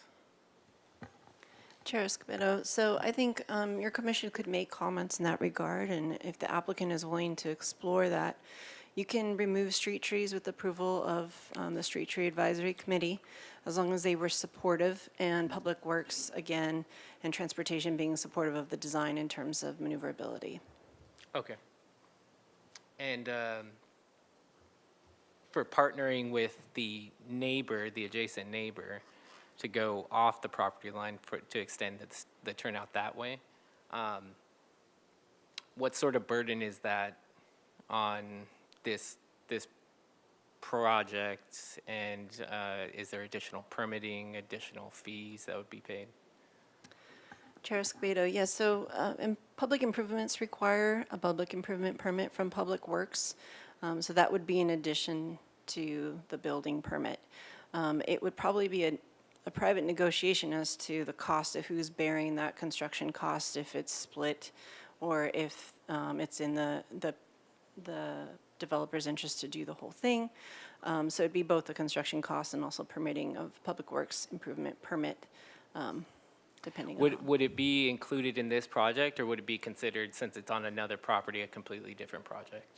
It could be separate of this project, so if they wanted to pursue it separately, if they could also show it on these plans, but it would require that they provide a public improvement permit in addition to their building permit if they did want to do it as part of this project. Okay, thank you for that. All right, those are my questions. So we can turn it back to the commission for comments. Commissioner Bauke? Thank you, Mr. Chair. I'll go through sort of the detailed architectural ones first.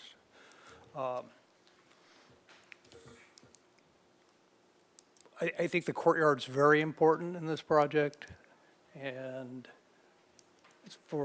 it is the one and only, quote, refuge space for the tenants. So I would definitely, in my comments, tell the ABR that the courtyard should be designed to be as usable for the tenants and be designed in a manner in which it is a sanctuary and that the noise impacts from Garden Street need to be mitigated. And the ways to do that are a number. One of them is not to open it up like they have proposed to do. In fact, they're doing exactly the opposite of that. And I had a chance to take a gander from a book a friend of mine wrote, which is called Courtyard Housings in Los Angeles by Stefanos Polizoides. And if you look at all those different types of courtyard housing that's in there, only one or two examples have an open to the street situation. They tend to be have like an archway or a small enclosure gateway situation into an area in which is the refuge for the tenants. And I would suggest highly that become what we do here. I really have a real concern with basically the street cross-section here. It's a very, very impacted area with a lot of traffic. The bulb outs that are being proposed sort of work. It's an improvement and would work for the property, but I think there's a number of things that I have concerns. One is this is the 6-foot sidewalk. I think outright it's just inadequate for that kind of urbanistic situation, 4-story building and a 6-foot sidewalk. It just seems wrong. Minimum would be 8 feet. I would suggest the ABR look at incorporating possibly an arcade or a gallery format to this project, especially with what's being suggested is almost that in one case, and have a 10-foot clear passageway, which would give you a wide enough sidewalk which means sort of a give and take between what the city's requirements are and the applicant's proposal for the frontage. It also would give it a lot more character. Some of that's almost sort of going on with the secondary decking, as far as a gallery. the project as a whole, it just seems just a tad, in my opinion, too massive. I mean, small increments of change here could make a big difference. I do want to tell the applicant that I'm very, very supportive of this project. I believe it's the right project at the right location. There's just a lot of details that just still need to be worked out. And definitely appreciate the lead and D aspects of the project. That's definitely where we need to go. My biggest concern, honestly, is just the ADU program that we have. I mean, we get 2 moderate units out of this. I mean, to me, that's a complete failure. And I want to be very clear. I mean, why don't we just do what the state density bonus allows? We at least get more deed restricted units at the levels that this community needs. And that's why I asked the staff about when we might see this. I just think it's not working. It's providing housing, and so those who believe in the theory more housing means at some point it'll be more affordable. Yeah, that doesn't quite work in Santa Barbara with a basically a fixed demand side of the equation. It may work in other communities. So those are my big comments. I think there's a lot of details the Architectural Review Board can get into, but it is sort of an entry into the community, especially, you come off Garden Street, that is a major entry into the community.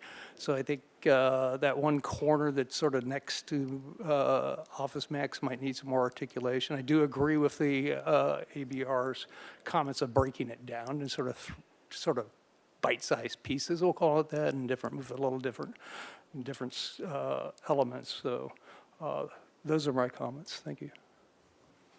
Thank you, Commissioner Belke. Commissioner Wiscombe?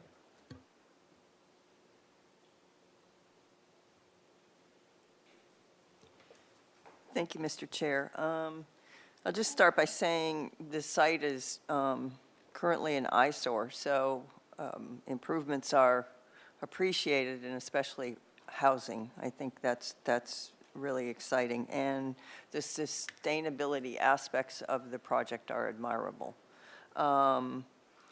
But there's 85 bedrooms and there's no parking, and I think it's unrealistic to assume that we have 1 bike space per unit plus an extra 4 when we've got mostly 2 and 3 bedroom units. So I think that bike parking needs to be at least doubled.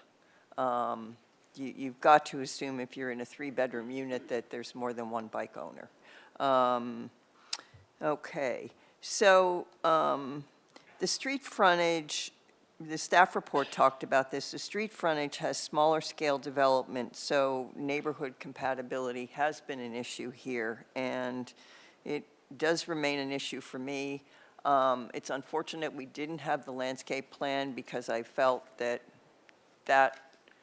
the pedestrian aspects, the public pedestrian aspects of the project are greatly lacking. We do have a conceptual plan of the parkway, which is good, that I haven't had really a chance to review. But I do know that one ABR, I did watch the ABR meeting, and one of the board members stated that the streetscape shows a lack of development. So, and I certainly felt that way, having looked at the plans in our packet. And one public commenter, who happened to be Fred Sweeney, said street activation does not match the design proposed. That's a direct quote from him. So I feel that this street activation and the public landscape, including the sidewalk, really should be developed to the satisfaction of the ABR prior to project design approval. And more attention should be given to that.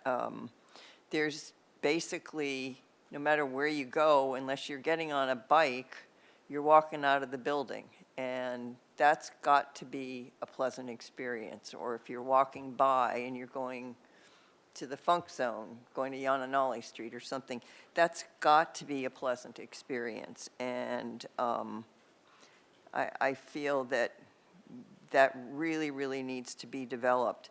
Where I understand Commissioner Bauke's comments about closing off the courtyard because it's a place for the tenants, it's their only place.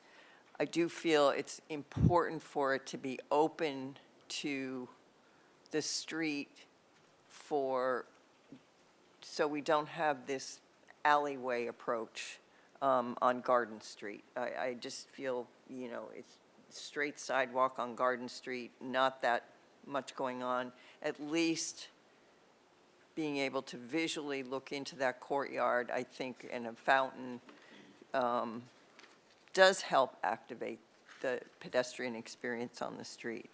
One of the ABR findings is the height, bulk, and scale of the project appropriate for its location and neighborhood. And a lot of people commented on the scale. Just to be clear, what I know about scale is it's the size of the building relative to the elements and the buildings around it.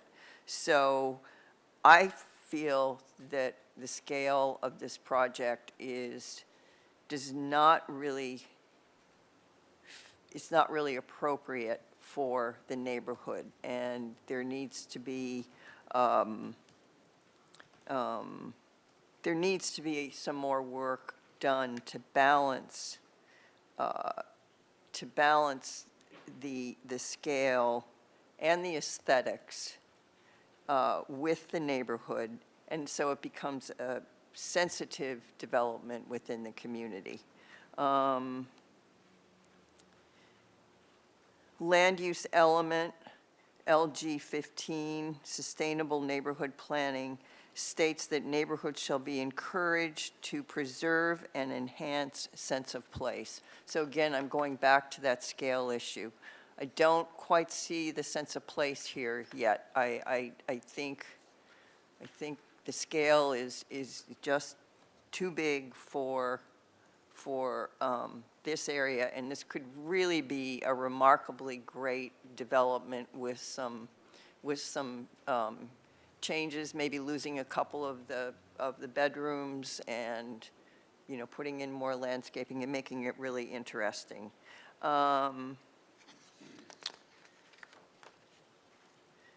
And the environmental resources element, ER 11, native trees and other trees and landscaping, and ER 30, enhance visual quality. And then there's the circulation element, 5.7.1. These are all general plan elements that the staff has identified. Promote pedestrian activity where appropriate. And so they're all boxes that I can't check at this time that meet the general plan, because I think there needs to be more work done. So just to kind of wrap it up, I think the project should convey visual excitement, pedestrian comfort, and it should speak to the qualities of Santa Barbara in the landscape. And that's not only water-wise planning. It's how it's done, where it's located, and I just think there needs to be more work and development done in relation to this location and its surrounds. So I'd like to see ABR work on the project to develop it further, that includes a streetscape that not only softens the scale of the building or perhaps reduces it in some portions to soften it, but to show that the project is really worthy of a place in Santa Barbara. And it doesn't speak Santa Barbara to me right now. Those are my comments. Thank you. Thank you, Commissioner Wiscombe. Commissioner Wardlow? Thank you, Chair. And thank you, staff and the applicant for this presentation. I want to start with that I'm very supportive of this project. I do feel that it is aligned with general plan and the direction in which our city is moving in terms of developing more housing. Sorry, I'm going to take this off.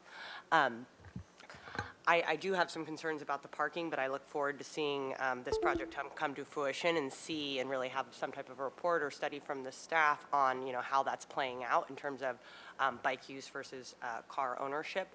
I appreciate the applicant's work in really doing, in my opinion, everything you can to create a bike-friendly environment. I want to speak to two of the issues that my fellow commissioners brought up. As I respectfully disagree with Commissioner Bauke and Wiscombe on the scale component, I do feel that this is an appropriate scale. I think that as we move forward with developing more housing, this is some of the necessary changes that are going to happen in our community. And I think that this specific area of Garden Street is directly poised for this type of development. Currently, it's very underutilized, in my opinion. It's a perfect location to have more dense housing, and ideally, that where there's more folks in the in being able to utilize multiple bedrooms, so that hopefully this can be somewhat affordable for people looking to live and rent in Santa Barbara. On the courtyard piece, I do respect Bauke's significant knowledge on development and architecture, but I do value the perspective that we're able to have two separate buildings and have this break up for the passerbys in the community. I think that makes a big difference and helps with the scale issue if we're able to have that breakup piece. And then I do think that, when we're looking at the specific architectural elements of this, to me, this does look aligned with a lot of the architecture that we have in Santa Barbara. So overall, I'm very supportive, and I appreciate the time. Thank you, Commissioner Wardlow. Commissioner Lodge? Thank you, Mr. Chair. Well, I do agree with Commissioner Bauke and Commissioner Wiscombe. I also want to say, first off, that I agree with the ABR comments. And this building is out of scale with the neighborhood, and especially with the projection of this second through fourth floors over the full back ground floor. It is going to be looming over the street. It's coming practically straight up from the sidewalk. And it just, as Commissioner Wiscombe said, it doesn't say Santa Barbara. It is, and for an entrance to the city, and I know it's going to change. I feel sorry for that charming little yellow house next to it. It's going to be having this monster next to it, even this next to it, if built to this scale. Since it's so small, it's sort of inevitable that it's going to suffer that fate. It is an appropriate site for this kind of development, an infill site, and we do need the housing. I'm glad that it's all housing. I understand it started out partly as a mixed-use project, and that is appropriate. It is appropriate to the site that it be all residential. We do need the housing, but not at any cost to the community. And this is a project that is not going to add to Santa Barbara by any means. Those are my comments. Oh, one other thing. As I mentioned, I've been operating with a handicap. I wasn't able to access, because of internet issues, 425 Santa Barbara Street. Not 425 Garden, but 425 Santa Barbara Street, which is a very similar project, 31 units, also using state density bonus, also around a courtyard fronting on the street. And as I recall it, it is far more successful than this project. And I suggest that the applicant take a look at that. I hope I'm remembering it correctly, because as I said, I couldn't get to the plans to look at it. Okay, thank you. Thank you, Commissioner Lodge. Commissioner Higgins? Thank you, Mr. Chair. So if this project were a song, it would be, "You can't always get what you want." That being said, I have to balance the equation of what's most important to this community right now. And mostly what we talk about here is either parking or rents. And so I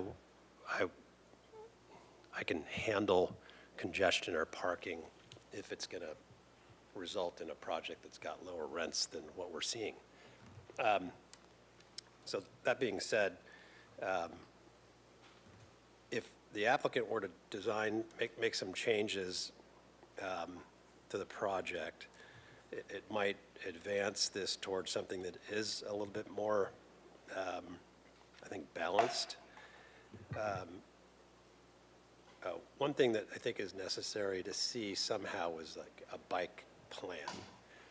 You're relying heavily on bikes, but kind of similar to what we might see with a project that has a garage, we'd see circulation. We have circulation standards for cars. And so how do people really get in and out of their bikes here in the front? When you get onto a bike, it's kind of a mess, at least when I do. Sometimes I don't go forward when I get on, and I'm swinging into people's way or knocking things over. So that level of planning or orientation for your customers or your renters, I think would be good. And just lots of signage or striping on how to get from point A to point B without creating a hazard for those people around you would be important. I appreciate that you're trying to balance this project in terms of no parking with the potential for parking. If it were me, though, noting I'm not the applicant or a lender, I would do everything in your power to discourage people from having cars. This is what I get to do. So daydream a little bit. I think that no cars here is really what's at stake for the intersection nearby and congestion. And so I wouldn't want to see any off-site parking because while convenient, that's going to basically drive rents up. And what this community really needs is something without high rent and, in my opinion, without a deed restriction for that. So that would be my way around leaning towards more inclusionary or more deed-restricted units. I would like to see the pocket increased, and I would sacrifice trees in that regard because there's just going to be more, I think, people coming in and out of there than 3 or 4 cars at a time.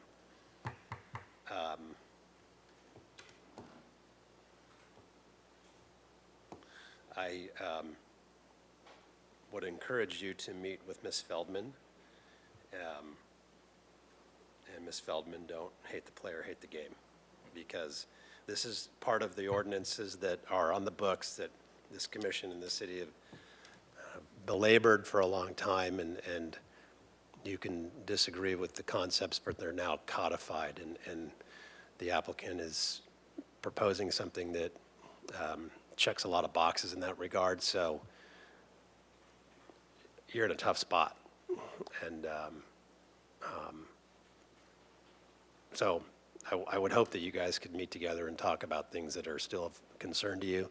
And I would hope the applicant would spend some time with Ms. Feldman and or anybody else in the neighborhood that's got some concerns. Because I think there's a lot of things out there that you can do outside of the project description with the city that might be helpful. So thank you, Mr. Chair.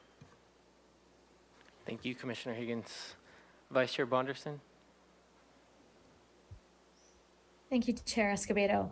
I've put together a checklist to make sure I don't miss anything. And I would just like to start by saying that I really appreciate this project and the introduction of the low and moderate housing that has been proposed as part of this project. We just don't have enough of those yet in our community, and I'm really happy to see that as an emphasis here. I feel that this project is in line with our general plan and also the direction that Santa Barbara is currently working hard to move towards to meet the housing requirements of the city and the needs of our community. That being said, I also believe that there are opportunities to improve the design, to make it better in relation to the street, and to also take advantage of the architectural elements that we're familiar with in Santa Barbara to make it more aesthetically pleasing without going over budget, of course, and in any way, inhibiting the ability for the development team to actually build a project like this. I'm always concerned about, causing limitations for a project like this to actually be realized in the end. So I do think it's important to incorporate improvements to that street facade, and to do so in a way that this project can be realized. That being said, I don't have a problem with the introduction of a project of this scale on Garden Street at this specific location, especially when it's adjacent to the to that height of the Staples building in the backside. There's already height in this neighborhood. I do have some comments for the applicant for ABR. If possible, I'd really like to see that entire length of the front area to be developed into a pullout to allow drop off and pickup opportunities, and they should have time limits as well, so that there's never anyone there too long that might block an emergency vehicle. And also, I think it would really help support the safe backing up of the on-site maintenance parking spot there. I want to make sure that, if somebody is in that parking spot and they need to back up, that there might be an area that's simply not allowed for drop off and pickup, even if it's a short distance, so it doesn't inhibit that vehicle from pulling out, and we don't want anyone to be pulling out backwards into that street. I recognize by doing that, though, that we'll be losing those trees, those existing trees, and I'm very sensitive to that. So I'd like to suggest to the applicant, if you do happen to move forward with this consideration, that you think about replacement landscaping within the courtyard or somewhere else on the front of the site, if possible.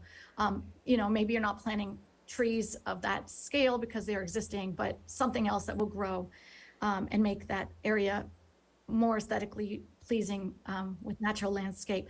The next thought is the possibility of relocating those monitoring wells that you've referred to should be definitely explored, and hopefully found to be supportable so that the front area can be expanded. I understand you have a big limitation there, but I'd like you to investigate that. I think it would also serve the street, the neighborhood in general, to have that area to pull over in case of an emergency, which will give relief to the neighbors who are really concerned about the introduction of such a large building with so many new tenants. I think that by creating a space like that, in case of, heaven forbid, an emergency, that it does serve that entire street. So that's a positive. Personally, I discourage parking, since that is the intention of the codes and the direction that we've gone in our community, but it's not always realistic. I have to say, I don't personally agree that tenants should be forbidden to own cars, especially because it forces the properties to be exclusive to individuals that may require a car for short-term or long-term, especially for the handicapped, who may require a handicap parking placard or may need to be nearby. Now, I'm not saying that it has to be on site, but I do think that if somebody wants to have a car or feels the need, that be up to them, and that's the way we do it now. But I really want to emphasize that, because inclusivity is very important to me when it comes to this topic. I have had 6 knee surgeries, which caused me temporary disability. I personally had a temporary parking permit during those times, and I know the limitations and the exclusivity that it introduces into someone's life. I want to make sure that we're very sensitive to the handicapped, to the elderly, to families that may have the need for a vehicle for a period of time when their children are small or whatnot. And therefore, I just really want to share that not all individuals need a car permanently or every day, but and some handicapped people may be able to walk, they may be able to bike. And just because somebody has a car for other reasons, maybe they need the support for the grocery store or for other farther distances, that they don't be in any way excluded from being able to live here. I also think that pullout's going to be very important for food delivery, for Uber pickups, for drop-offs. Sometimes the cars have to pull over and wait a few minutes for the tenant to come down. And so I just really think that the extended length of that space is going to be an exceptional use of your opportunity to make that facade better and to relieve the street quite a bit. We have to be sensitive to the fact that that street is very congested, but that pull-off is going to help a lot. So please look into that. I agree that the bicycle parking should be increased so that there be enough spots for more than 50%. I know you said there's 40, but I think it should be closer to 70 or 80 if possible. I don't know what that would entail, but I think it's important to consider. I'd also like there to be more consideration for the introduction of more architectural elements and textures, and to make that street facade and courtyard appearance be more in line with Santa Barbara style. I know that that's been brought up quite a bit here, and as well as from the ABR, but I think that we can go further. I think you have a great opportunity to make this project aesthetically pleasing. And as such, if you can study further the opportunity to expand balconies, if it's feasible, private outdoor space is so valuable, especially on a multi-use housing project like this. So please take it into consideration. And I'm almost done. I just want to say the street, I believe, I'm in agreement with everyone who's spoken about it being developed further, looking at the pedestrian aspect. We have an opportunity here, I think, to set precedents for the future, not only of the neighborhood, but of projects that are going to be coming forth throughout our central business district and our downtown. So although pedestrian activation may not be required by code, I do believe that it should be done in a way to create an opportunity to make the neighborhood better, to allow it to be ready for the future when pedestrian and bicycle master plans go into effect or get updated in the future, that you're ahead of the curve. Set it up so that it matches and that it sets this beautiful precedent. You have such an opportunity here. And I'll just wrap it up by saying, I strongly believe that the housing and the sustainability aspects have been well thought through here. I believe they're moving in the right direction. I think you have very good intentions. And of course, there's always room for improvement. So, you're in this conceptual phase. I hope you find that our comments are helpful to you as you move forward, and that you'll consider improving the design that you already have. Again, I support the direction that it's going. I don't mind the scale or the introduction of the number of units. I'm pleased to see an opportunity here for housing, and I'm glad to see this project being brought forward to us. Thank you for coming to us for conceptual review. Thank you, Vice Chair Bonderson. Before I make my comments, did anyone want to jump in with further comments? Commissioner Lodge? I just wanted to mention, thank you, Mr. Chair. I wanted to mention that 425 Santa Barbara Street is the first no parking project that came before the city. So it's also no parking. Thank you. Thank you for the clarification. Commissioner Wardlow, and then One other thing, I did just want to, for the record, echo Commissioner Bauke's comments on, this is one step forward on affordable housing. I still would like to see much more affordable units in these types of builds, but I do see this as a step forward. And I think that there's more work that we need to do on the city side in developing, more stringent rules around actually encouraging more affordable units that address the needs of the 3 brackets that we are still in need of. Thank you. thank you. Commissioner Belke? Yeah, one comment to ABR, since, on 701 Milpas, they completely missed the activation of this street, and then on this one, the applicant's doing a much better job of activating it, and then they got focused on the courtyard, so I think the key here is to focus on the activation of the street, and the courtyard sort of like added element of good design and Santa Barbara scale and basically an amenity factor, but it's not, this applicant's not missing the activation of the street like that project did. I don't know how they missed it on 701 Milpas, but they did. So I want to remind them not to do it again. Thank you. Thank you, Commissioner Belke.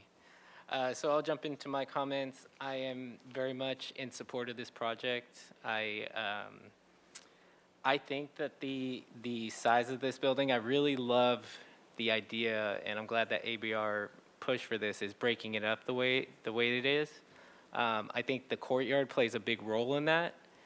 I am not a design professional by any means, but I would say that focusing on the pedestrian experience is how you're going to really make this fit in. I don't think that there need to be wholesale changes in order to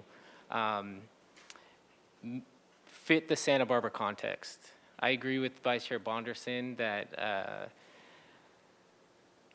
the height and the size, because it abuts the Office Max building, makes a lot of sense. This site is underutilized. It is an eyesore. I'm looking forward to that changing. Let me see. I also like that there are 2 and 3 bedrooms in this project. We have seen a lot of studios in 1 bedrooms. I think it allows, as you mentioned, for you to have roommates, but I also think it does allow for families and that opportunity as well, which brings me to my next point. And I do want to commend you for this and highlight this. I think you anticipated the concerns about not having parking and actually coming up with solutions proactively. I do appreciate that. There's obviously a long way to go in order to make those things a reality, but the fact that you're thinking about it does say a lot. I agree with Commissioner Wiscombe about the bike parking. Increasing the bike parking to meet what we actually expect the demand to be. The idea of having the ground parking spaces for the electric bikes that are not on the racks is a really good idea for not only the heavier bikes, but for folks who maybe don't have the strength or the ability to maneuver a bike into the bike racks, I think is really important. I asked you the question about dedicated bike spaces for the units. I think when you have as few as 40, that becomes important, but if you incorporate more bike parking, then a first come, first serve makes a lot of sense. Let me see. I also agree with Commissioner Higgins. I think it would be much more compelling and get ahead of a lot of concerns if you can demonstrate what the circulation would be in terms of both the bike circulation. I think thinking about some of the concerns, including one that Ms. Feldman brought up about emergency vehicles, is a strong consideration as well when you're thinking about those turnouts. I don't know the length of a fire truck, and maybe that turnout fits those needs, and it is comforting that it was run by the fire department and they approved it. I would be in favor of extending the turnout, maybe not the full length, but if it means removing one tree, I could be in favor of that. I think exploring extending it onto the neighboring property is also worthwhile, and I'd hope you'd look into that.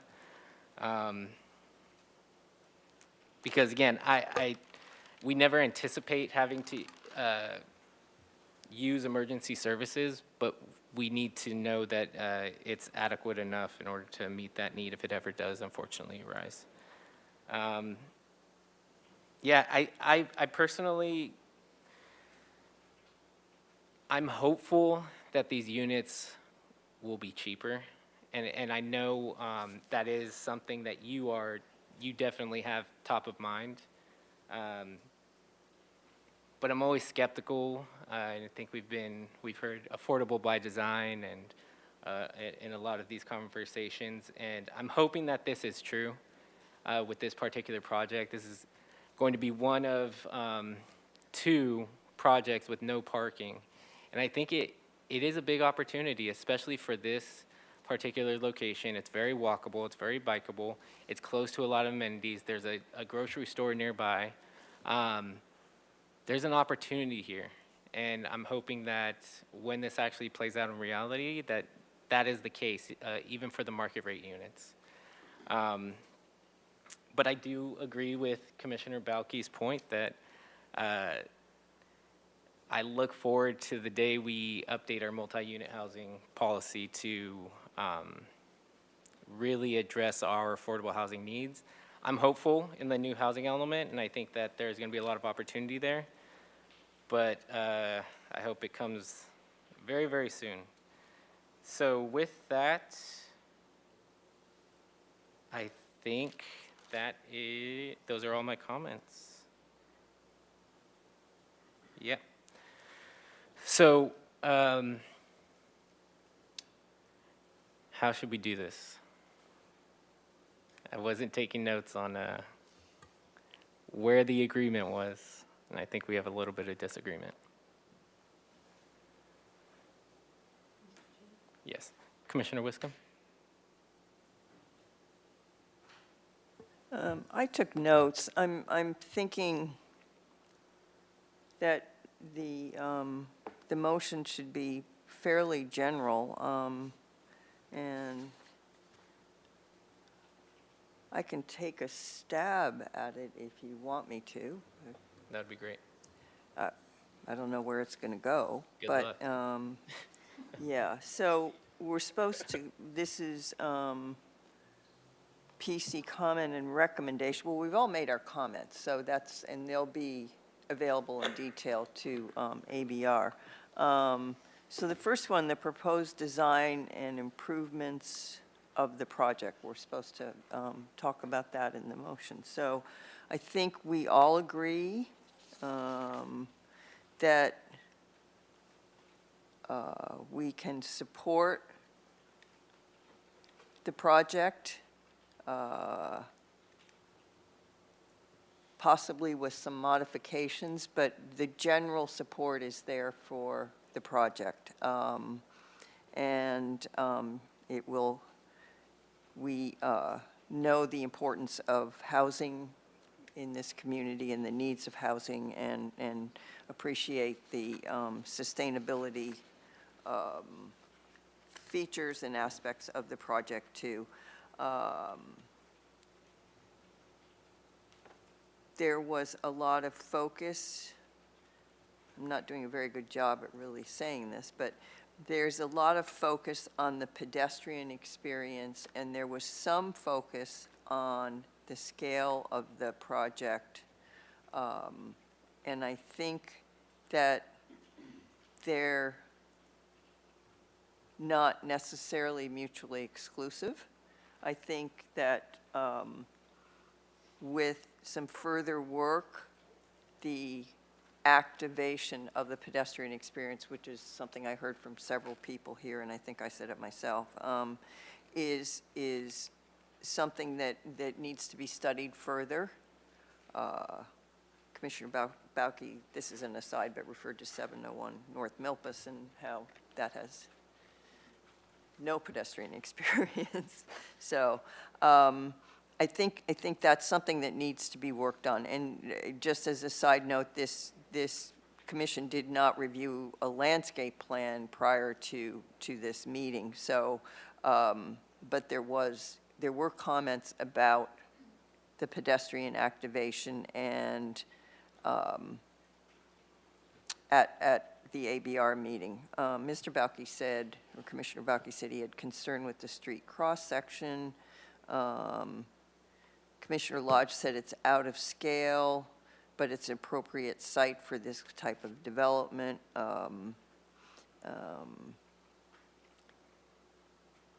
There were a couple commissioners that were in favor of, I'm kind of talking right now just to kind of get this out in the open. There were several commissioners that favored increasing the pullouts and losing trees. But I think more commissioners were in favor of pedestrian activation, which would probably include a better landscaping experience along there. And someone can correct me if I'm wrong. And there was definitely support for increasing the bike parking. And I believe there was support for developing a bike circulation plan, which would go with a safety element, actually, to make sure that works.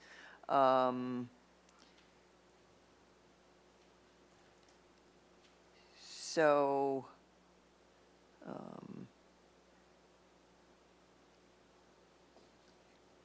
in the courtyard, I think that was different. There were some commissioners that felt that was a great element because it really broke up the building, and other, Commissioner Bauke, I think, was concerned about the privacy of the tenants and the noise from the courtyard. But Commissioner Wardlow said that the courtyard helps with the scale issue. So I think that the motion should probably be, we're commenting on the proposed design and improvements of the project, that the commission supports the project, has comments on perhaps scale in relation to the pedestrian experience on Garden Street and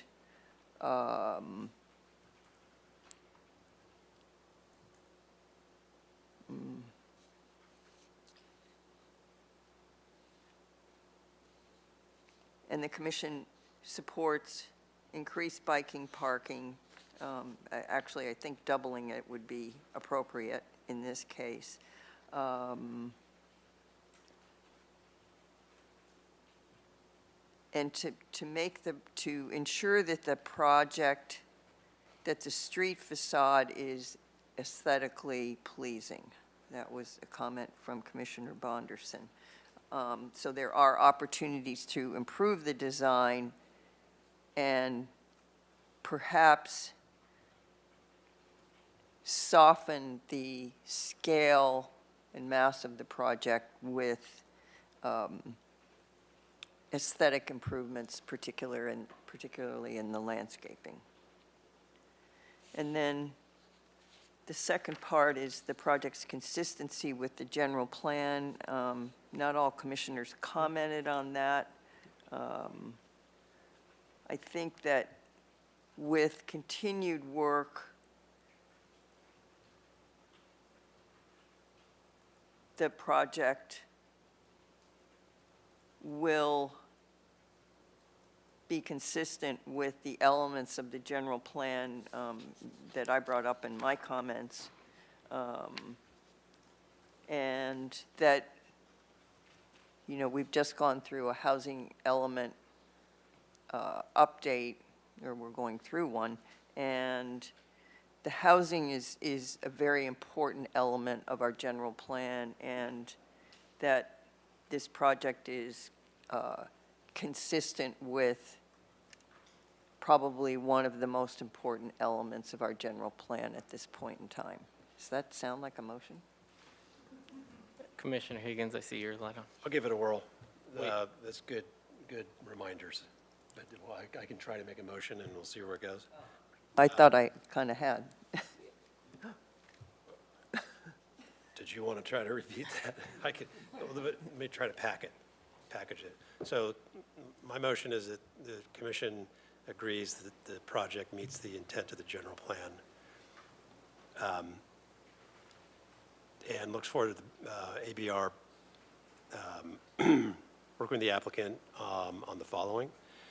Redesign of the courtyard to be more of a refuge for tenants, and that architectural detailing on the exterior of the building have more of a Santa Barbara articulation, that the pockets be expanded for temporary parking and emergency services, that the pedestrian and bike experience be enhanced and improved with signage and off-site direction. And I'll leave it there. And if there's a second, we can. Second. Okay, so So we have a motion from Commissioner Higgins, a second from Commissioner Balke. Commissioner Wiscom? Okay, I didn't get out of the commission majority a redesign of the courtyard for a refuge. I actually got the opposite and felt the opposite myself, that the courtyard is a very important element for the pedestrian experience on the street, and being able to see into it is important. And I would not like to see it blocked off. So, and you said something, Commissioner Higgins, about the exterior of the building being more Santa Barbara? Is that just aesthetically? Yeah. Okay. not an Okay. architect, not Yeah. going to use those words. I don't know if the majority of the commission agreed that the pockets should be expanded. So in other words, you're expanding the pullouts and eliminating trees. Is that correct? Well, not necessarily, but expanded, yes, and Well, I don't, either off-site, or if they were expanded off-site, they would not necessarily impact trees, but I felt like we had a majority that thought that the pockets as designed are not long enough. okay. Well, I think we should probably do a straw poll on that one before that goes into a motion, because I'm happy to explore the off-site option, but we've got the monitoring well. Sure, Which- that's why which I is- just leave it at expanded, and then the details about, But it's going to eliminate some street trees. That's, well, not necessarily. I don't know, if you look at that plan, I don't see how it's not, but If they go off-site in I'm saying, I think off-site's fine, but I think on-site is going to be difficult unless the monitoring well gets relocated. If I may, because I think just looking at all of our comments there, and I'm going to look for some guidance here. It's Pardon? hard to find consensus with all of us. Would it meet the goal of today's meeting if we did something like a straw poll vote on some of these topics? Because I think it's going to be really tough to find, unless we're really general. Chair Escobedo, I think on some of these very distinct topics, that could be appropriate. I think it would need to be worded appropriately because, expanding, for example, the parking pockets might be acceptable to some in general, but not if it means losing a street tree. So those types of things need to be addressed. Mr. I Chair, can amend my motion to remove the part of the motion that deals with expanded pockets, and then we can straw poll that later. Is that okay with you, Commissioner Balke? Yes. Mr. Chair, Yes. one other suggestion might be just to keep, if you want to simplify, and just keep the motion to the things that are agreeable, even if it's one or two or three. And if there are a lot of items that there's a split on, their individual comments would reflect those. So the overlap doesn't have to be great. If it's only just we agree with the project in general, we see room for improvement, that's suffice, as long as you all agree on that. So it doesn't need to be. Yes, that makes a lot of sense. So I can't support the redesign the courtyard as a refuge. So Mr. Chair. that's in the motion. Mr. Chair, can I explain? I think there's a misunderstanding of my comments. be So that I want to get into that. My comments on the courtyard is, there is no reason in this case in which you can't see the courtyard from the street and still have sound attenuation. And that's really where I come from, is that connection is a good thing from a pedestrian experience. It's a sound attenuation issue I have, because that is a very loud street. And it can be done both. And in fact, in line with some of the comments about more bike parking, expanding the bike room into the space. Instead of having, right now, the courtyard is the width of the courtyard goes all the way to the street frontage. And my point is that should be enclosed some, just in its nature, and also could provide location for the bike room expansion, and maybe dealt with a little more addition to the lobby courtyard area, and still accomplish both objectives. And I think that's what I'm trying to say is, it shouldn't be this big, full-on 40-foot wide, corridor of sound into the courtyard, which is currently what it's proposed to be. And it just makes no sense to me at all. So amend my motion to remove the word refuge and replace it with additional sound mitigation so that it doesn't act like a racquetball court. You don't have to put that in the motion, but I think that's the intent. So leave it to the applicant and the ABR to take into consideration noise impacts. Commissioner Wiscombe, did you have any thoughts about that change? I'm actually thinking that our motion needs to be a lot more general, and I'm trying to just work on some words for that now. The motion has gotten too specific, I think, with things, and I was thinking that the motion should be something like, the commission supports the project and it meets the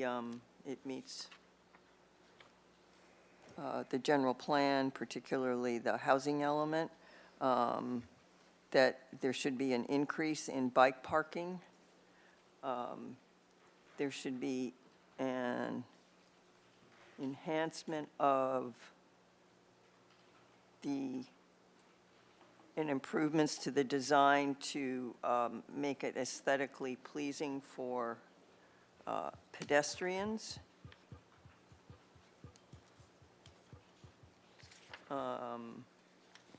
And then, Yeah. if possible, increase sound attenuation at the courtyard for the benefit of the tenants without decreasing visibility for the pedestrian. And if possible, increase pullouts to accommodate more vehicles while ensuring that there is appropriate landscaping and street trees for the pedestrian experience. So I'd love to hear from Vice Chair Bonderson, Commissioner Wardlow, and Commissioner Lodge to get some input on the motion on the table, which was made by Commissioner Higgins, and then Commissioner Wiscombe's suggestions for the motion. Can I second Commissioner Wiscombe's motion? Was that a substitute motion? There's I'm now a s- substitute motion on the floor. Can I make that a substitute motion? Can I make a comment before we do that? In case there might be a little tweak? I'm going to look to, So I apologize, I thought that Commissioner Wiscombe did make the motion. If that was just a suggestion, then you can make this the substitute motion, and Commissioner Wardrobe could second it. Okay, I'll make that a substitute motion. I'll second it. Be on standby, Ms. Ostringer. I feel like I'm going to get confused. Vice Chair Bonderson. Thank you. I would like to use this opportunity just for a moment to comment. While we've been discussing those trees, I wanted to mention that the plans that were provided to us are not actually accurate. There is a fourth tree that's not drawn on here, and it may just be because the proposed pop-outs would actually remove a tree, but that topic was never brought up to our attention. And as you may know, and some of you are obviously more familiar than I am with this street, there is a type of tree that is very repetitive. It's the same tree all along the street on both sides. It goes down several blocks. I'm looking at it as I'm speaking.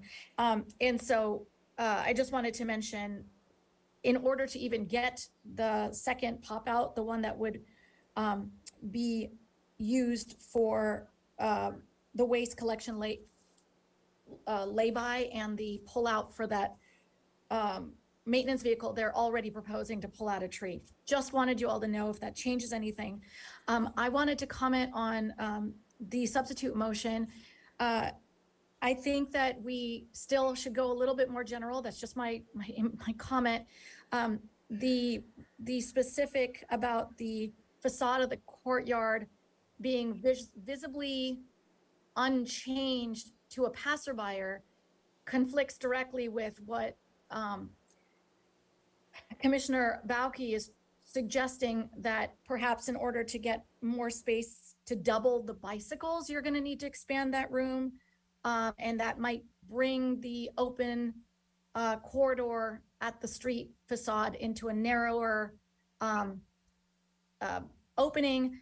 I just want to say that I hadn't thought about this until you all went into such a discussion on it. And I am in support of what Commissioner Bauke has said. And the substitute motion doesn't allow any consideration for that. I don't think that we should just lock it down and say, keep it as it is. The applicant may need to adjust that open space to accommodate some of the comments that we've provided here today. So my only comment in contrast to that motion is that I don't think that we should be that that rigid in the comment, and I wouldn't be able to support it. I would like to be able to support our motion here today. Commissioner Wiscombe. Did someone take notes? Because that's not what I was implying. I was implying that that the courtyard be, when a pedestrian walks by, it be visually open to a pedestrian, but also include sound attenuation for the tenants. And that's all I said. I'm not commenting on the size, shape, or what's in it, or anything else. It's just a Then nice. my apologies. Okay. And I forgive think- me. I I might have heard it that way, or I might have interpreted it that way, but I just want to be clear. I understand. Mostly you're commenting on keeping a visual connection. Yes. And if they have a solution to making it less sound, less, what do you want to say? Soundproofing it in some way to help the sound impact inside, It's- then that's acceptable. Yes, it's a. Did I get that right?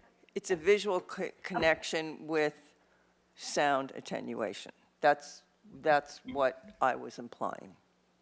Very good. Or Thank you. that's- Thank you for the clarification. Is that, Ms. DeBusk, is that what you got out of that? Yeah. Commissioner Wiscombe, I actually interpreted it a little bit more like Commissioner Bonderson, so I appreciate that Oh, okay. clarification. Oh, okay, thank you. I apologize if I confuse people, yeah. I just want to be able to have the pedestrian on Garden Street be able to look, it would be if they're walking down Garden Street to their right, and see something that's open and green, and hopefully activated with people, even though they can't use it. So I think that's important. Thank you. Thank you, Commissioner Wiscombe. Commissioner Bauke?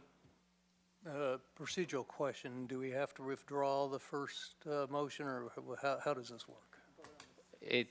Yeah, it was a substitute motion, so it was seconded and replaced the original motion. Is that correct, Ms. Ostringer? Chair Escobedo, Commissioner Bauke, the substitute motion would be voted on first. The original motion still stands, and you would vote on it if the substitute motion fails. Can I ask a sub-question to the procedural question? Since we just took a moment to clarify what was spoken for the substitute motion, do we need to amend it, or has it been corrected based on the conversation we just had? I believe it was clarified based on the conversation that you had. Commissioner Excellent, Bauke? thank you. Can we speak to the motion? Yes, That's Commissioner now Buck. on to the substitute motion? Okay, I'll be supportive of it. I think how I break this down is overall general support of the project. I think you're doing the right thing at the right location. And so that's piece one. Number two is the biggest thing that, and biggest concern that I hear generally on this is the pedestrian activation in the frontage of the project. It's really the frontage and how it works with the sidewalk, the pull-in, pull-outs, and things like that. It's all about the frontage of this project that seems to need the most work. There's other little details, but that's really the big thing that I see the commission as a whole is saying. It wants the ABR to understand that's, because it really doesn't quite work yet from a pedestrian or a bike person coming in and out. And whether that means you might need to suggest, or there's a suggestion of, you know, maybe dedicating a few more feet to the frontage to make all that other stuff work better. I want to bring that out. So I think that's the key, is it's the frontage and how it works, and whether you do galleries and arcades to address that and get it all to work. That's a way to do it, and it's a good project. It just needs some articulation in the frontage, and I think that's what I'm hearing is a general comment. We can get into details as to about the turnouts and whether we drop a tree or lose a tree or expand it, or whether it should be another foot wider. Or, you know, all those devils are in the details, but that's really what seems to be the area that the consensus I see is that. Is that a misstatement? I hope not.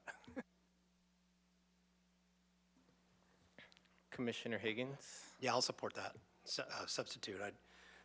Noting that in the interest of time, we should move this project along, and noting that this commission is not a decision maker, and all of what we're talking about here today or hope for could be changed dramatically through the rest of the process. So let's move it along. Agreed. Can we read back the motion, please, Ms. Fennessy? So I have a motion by Wiscombe, seconded by Wardlow. The commission supports the project and it meets the general plan, particularly the housing element. And would like to increase the bike parking, improvements to the design to make it aesthetically pleasing for pedestrians, and if possible, increase the sound continuation for benefit of tenants without decreasing the visibility. Increase pullouts to accommodate more vehicles while ensuring that there is appropriate landscaping. May I comment? Is it inappropriate at this time? 1 second, Vice Chair. Go ahead, Commissioner. I'm bike parking, is that what you said, Ms. Fennessy? Okay. So that's the interior bike parking, right? Yeah. Okay, yeah, increased bike parking. Okay. Can you read back the portion about the pedestrian, the sound and attenuation, and whatever followed that, please? If possible, increase sound continuation. Uh-huh. Okay, and continuation for benefit of the tenants without decreasing visibility. Without decreasing the Visibility. visibility of the courtyard from the street, if you could just add that, just so we're Yes. clear. Correct. Okay, From the courtyard, from the street. of the courtyard from the street. Okay, and I hate to get into more details, but I think what I'm hearing from Commissioner Bauke, and I'm just talking right now, is maybe adding to the motion that the commission would like work done on the frontage of the project that, how about makes it more Santa Barbara? I know that can mean a lot of things, but it can- I think we would have to be more specific about that because Can I make a suggestion on that? We can take it right out of ABR's comments. go for it, Vice Chair Bonderson. Yeah, let me just grab it. I actually have it highlighted. Thank you. ABR's comment says, keep more in line with Santa Barbara style. And I can read the entire comment. It says the applicant shall study window size, layouts, and locations to make them less repetitive and keep more in line with Santa Barbara style. The applicant shall provide additional architectural elements and textures to bring variation and interest to the elevation.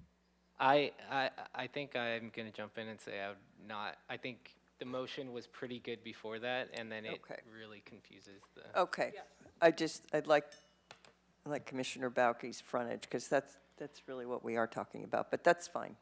I won't, I'm going to just be quiet now and quietly turn off my mic and not say another word, put my mask back on. Any other comments on the substitute motion? Yes, please. Vice Chair Bonderson. Thank you.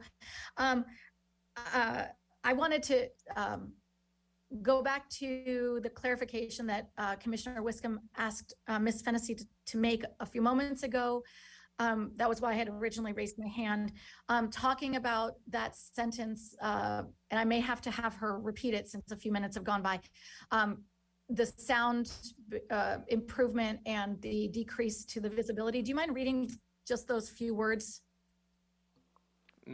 Ms. Fennessy, Ms. just that I'm sorry. section about the courtyard, and I believe it says something like addressing the sound without losing the Yeah, visibility. So, if possible, increase sound, was it attenuation, and so I'll start over again. If possible, increase the sound attenuation for benefit of the tenants without decreasing the visibility of the courtyard from the street. And that's what I wanted to comment about. I believe that was what we just discussed, and Ms. DeBusk also commented that she interpreted the same way I had, which I would like to make sure that we're not limiting the applicant in any way of decreasing the opening that enters into the courtyard. I want to make sure that that is not too limiting when it says without decreasing visibility. If they do expand the bike room into that space or do something slightly different, it will decrease the visibility. And I would like to give them flexibility on how they use that, as long as we meet what Commissioner Wiscombe was trying to emphasize, which is to keep the connection, that we don't close it all together, that there is still visibility.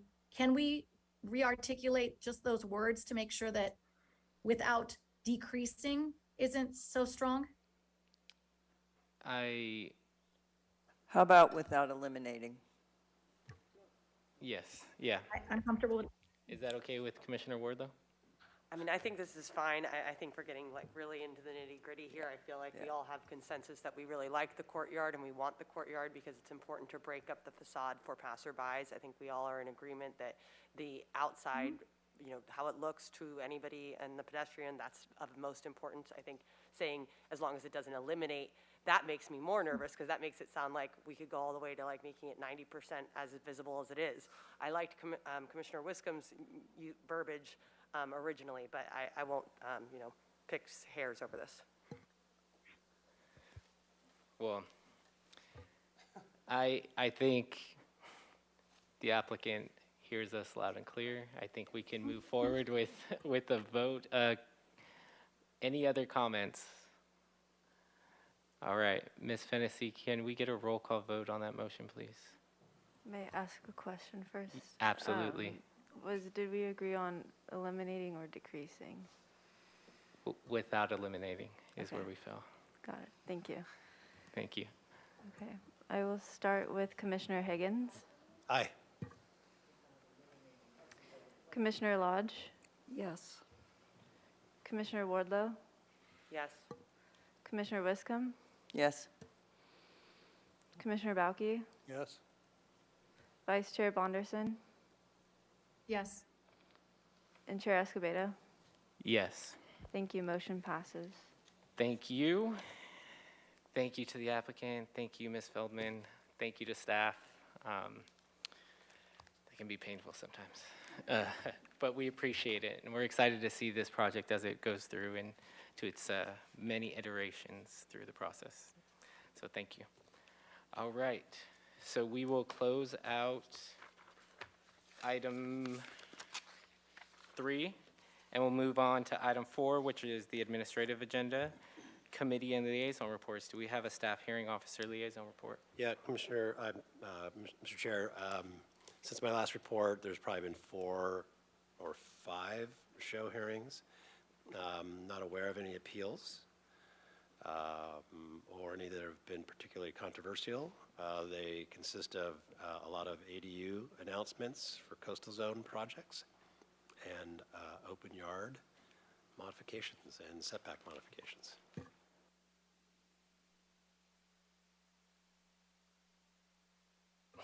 Over. Thank you. Sorry, got distracted. Any other committee and liaison reports? I see you, Ms. Or Vice Chair Bonderson. Oh, let's go to Commissioner Lodge. She had her light on. I'm losing it. Okay, thank you, Mr. Chair. Well, this is an appropriate project to have at the same time. This is the second no parking project to come before the city, 630 Chapala. I'm sure you remember it. 630 Chapala, the corner of Ortega and Chapala, across from the parking structure for Paseo Nuevo. And I have never heard the HLC be so complimentary, saying things like beautiful, quintessential Santa Barbara, great example of the architect's grasp of Santa Barbara style, and so on.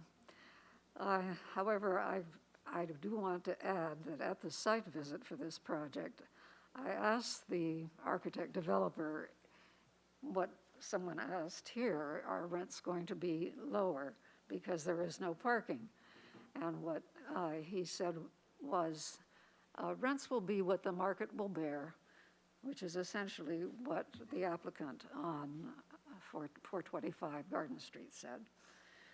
So I think we're being naive if we think that just because they're getting built, that they're going to, and there are a few deed-restricted ones, that the rest of them aren't going to be not the kind of housing we need.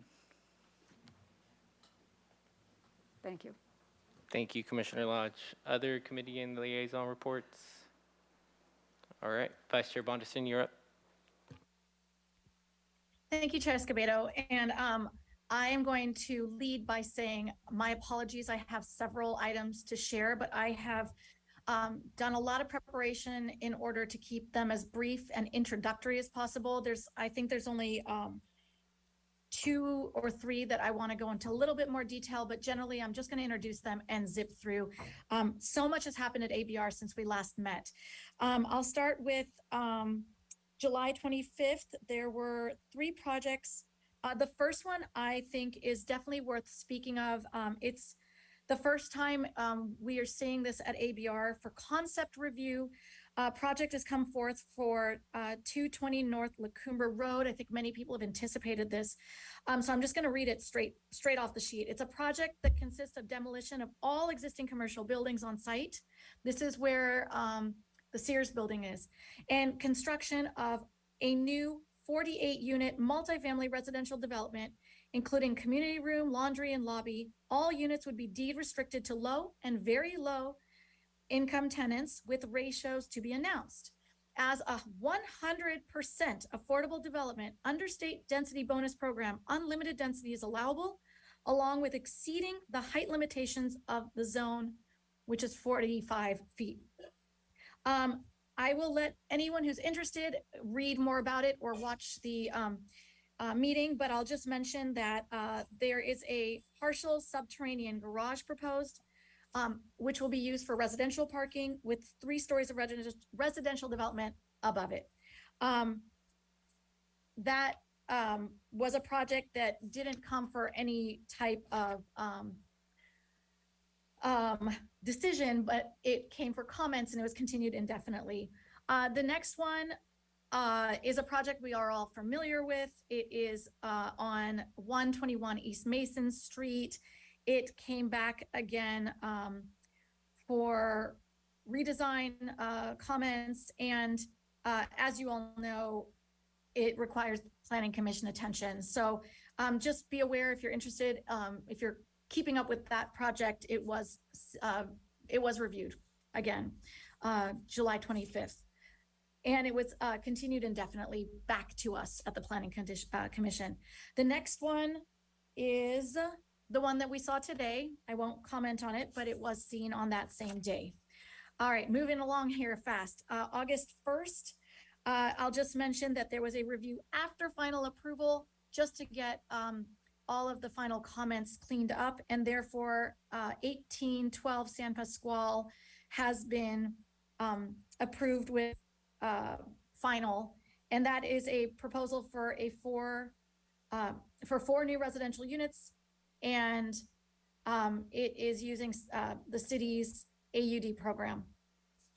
The next one is August 8th, and it's also a review after final approval, meaning that it received final approval after the condition list was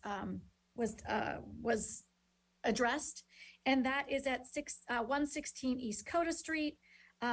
You've heard me talk about it before. It is also a revised project description, which was what was being dealt with using AUD, and is a proposal for a new 4-story mixed-use building on a vacant parcel. If anyone's interested, please follow up. As I said, it's August 8th. And that brings me to my last one, a project we saw just a while back at the Dwight Murphy Field renovation project over by the zoo. That's at 501 Niños. It received project design approval on August 22nd. And so the project will require compliance with the Planning Commission's resolution that we did. And so if you're interested, follow it along. It received design approval with comments, so it will be coming back. The next one, ironically, is the project we saw today. It was seen twice since we spoke last, but I won't talk about it any further. And last, let's see, there's still one more. This was a unique type of review. It's called a one-time pre-app consultation going to ABR. It was for 1922 Delavina Street.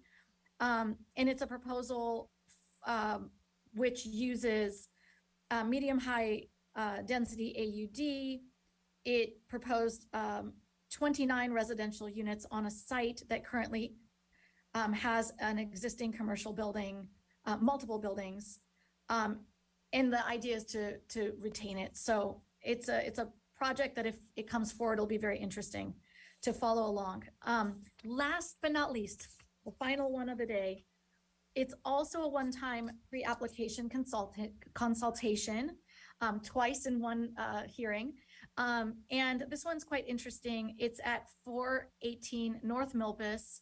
It's a proposal for a 4-story, 90-unit mixed-use building that will, if it continues as proposed, it would comprise of 34 studios, 44 one-bedroom units, 12 two-bedroom units, and another 6,000 plus square feet of commercial retail space on the ground floor, and a bed and breakfast hotel. So as you can imagine, it's a really interesting one. If it comes forth, we should probably be following it.